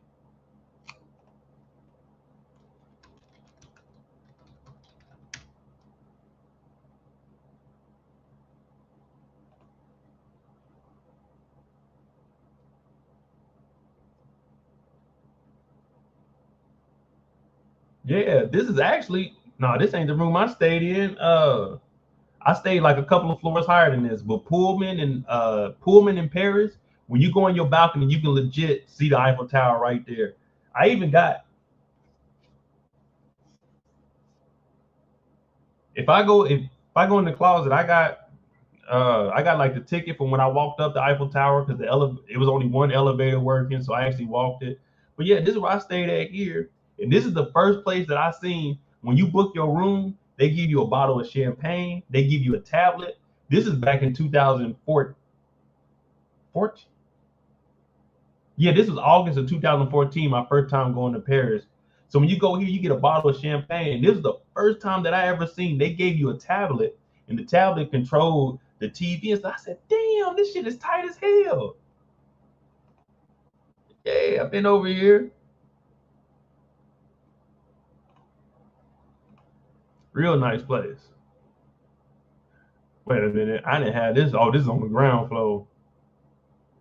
See, I didn't want my window there. I wanted my balcony to touch it. Yeah, I stay in the Pullman Hotel.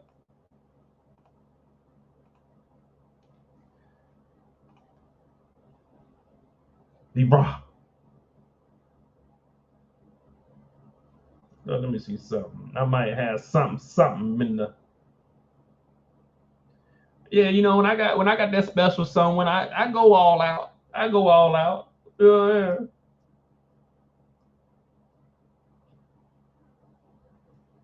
Yeah, I be trying to play Mo like he don't be doing nothing.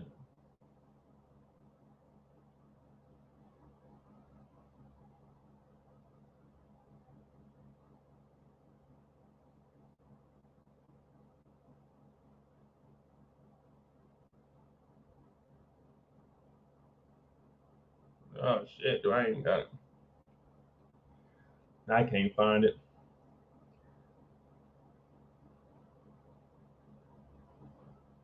Can I? Oh no, this is.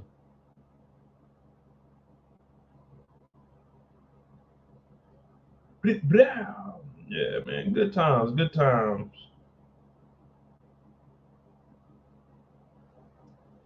Oh, here go. So I still haven't found a video, but this is what I was wearing when they picked. I don't know if y'all can see it, but this is what I had on when we was in the Ciroc commercial.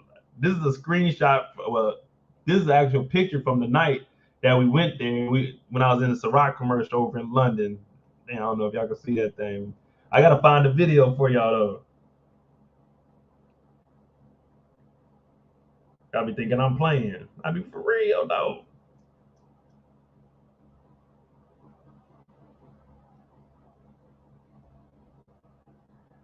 I would bring up my Facebook, but man, that thing be gone.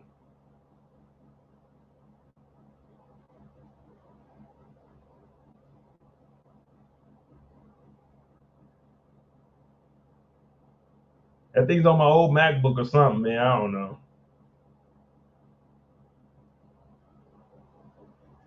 But yeah, I've been over there because the arch out there, that thing is dangerous as hell, man. If y'all ever go over to Paris, be careful. Be careful. Matter of fact, let me see something. I might.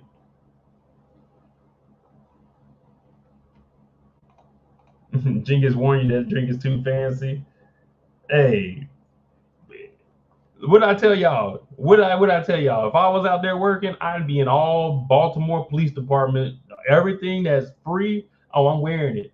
Hey, when I was in the Ciroc commercial, hey, we need some people to be in here. You guys are dressed very nicely. I'm like, shit, okay, shit. They giving you free drinks. I'm not passing up free drink. I'm not passing up no free drink.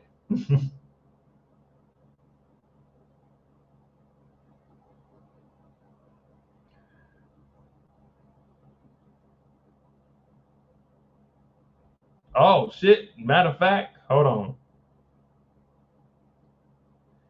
Uh-oh, hold on. I'm about to bring it up on Instagram.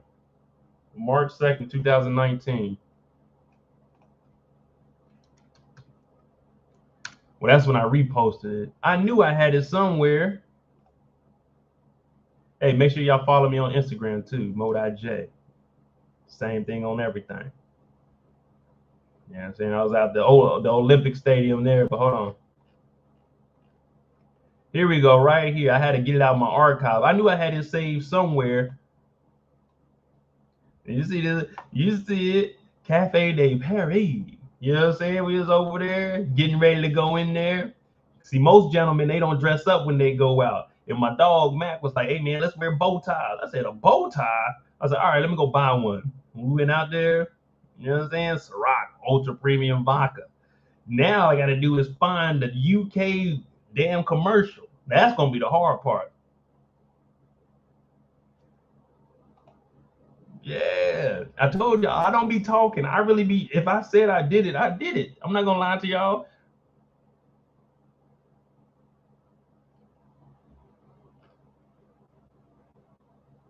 Yeah, good times. Yeah, that's when I first started growing in like the full beard. Cause you know, back then they wouldn't let you wear too much of a beard, but I was still, you know what I'm saying, shave it off on Sunday and let it grow for 2 weeks. But yeah. I told y'all if I say I did it, I did it. I'm not gonna lie to the people. So there you go, Anna. I found a part of it where they were set up at. So when we came in, it was just random. We were walking down the street. They were like, "Oh, hey, you guys are dressed up." People were like, "Oh, thanks." She's like, "Oh, you look nice. Oh, you American?" I said, "Yeah." She said, "Would you like to be in the Ciroc commercial?" I said, "A Ciroc commercial?" She said, "Yeah, it's just downstairs. We're gonna record if you and your mate." I said, "Hey, Matt, you trying to get in this commercial? They got free drink." He said, "Shit, I don't care, Mo. Let's go." We went down there. I'm like, "Shit, drinks in the air. We over there. You gotta." So they put like how they do it. They put me and Mac next to each other. So it was the two of us, and we had like four girls by us. And they were like, when we pan by, they want Mac because he's taller than me. He like 6'4". So what they wanted him to do was do like a little cheers in the middle. And how I was in there, they wanted me to just stand there like when it pans by, I had to go. And the girls were like touching on your shoulder and they laugh and talking to you. I was like, man, all right, this is cool, but free drinks, hell, you know what I mean? They're like, "Oh, you're American?" I said, "Yes, I am." They said, "You flew all the way over here to visit the UK?" I didn't tell them I was living in Germany. I'm like, "Oh yeah, I flew all the way over here to visit the UK." I'm like, "Okay, cool. Don't get the commercial." So I was one of the four black extras in a commercial for Ciroc. Me, my boy Mac, and it was two other black guys. I mean, there were some black women in there, but I'm just saying, like, we were the two Americans, the two black guys, the other two guys, I don't know what they were. I think one was African, he said, and the other may have been, what did he say? He's on the Bahamas? I think the guy that Matt was talking to, I think he's from Ghana. I don't know, they were cool though. Yeah, you know, we got that there, y'all. You know,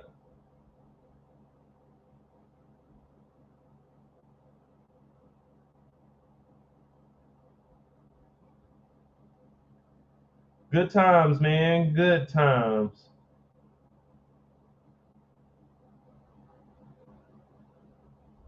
I got a lot of posts that are archived.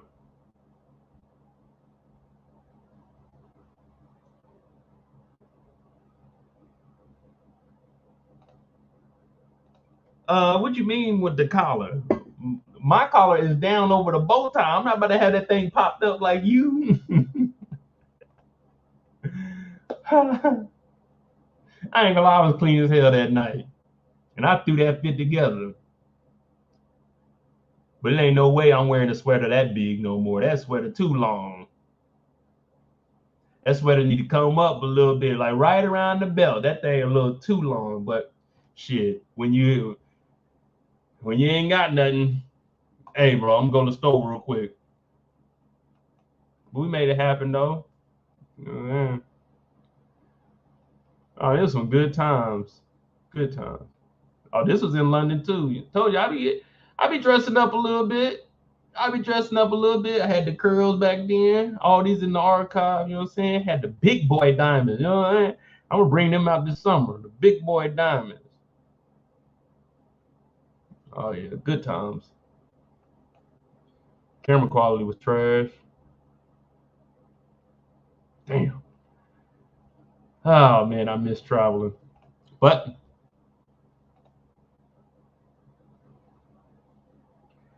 all right, y'all. 3 hours and 50 minutes. We done did it again. We done did it again. Thank y'all for rocking with me. My name is Moedotj. We go live. Well, we normally go live 4 nights a week, but right now it's just we in between shows. So you might catch a free live. But of course, Tuesday nights, 9 p.m. Eastern, are We Own This City after show live discussion. We talk about anything as long as you're respectful in the comments. I don't care what you talk about. I'm not going to clown you in real life unless it's Kendall or Neek. But other than that, y'all can clown me. I don't care. Do whatever. It is what it is. We don't ask for donations around here, but they are deeply appreciated. Cashapp is at the bottom of the screen, or you can hit the super chat. Cashapp is Moedotj, Moedotj. All I ask for is a subscribe and a like if you like the content. That's it. It's free. That's all you gotta do is support. But I'm gonna go ahead and get on out of here. Have I tried hoops? Yeah, I got.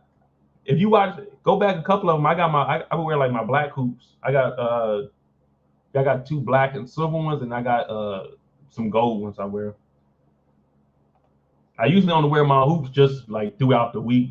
You know what I'm saying? I just be having a fear of my holes closing. Other than that, gotta wear the diamonds on the weekend. They glass though, man. Don't think I got money in them. They glass. But all right, y'all have a good evening. I might go live later on this week if something pops up. Yeah, you know I'm gonna talk about it. But we got us some good rants in tonight. Thank you for all of y'all for joining in, and y'all be safe, and we'll see you later.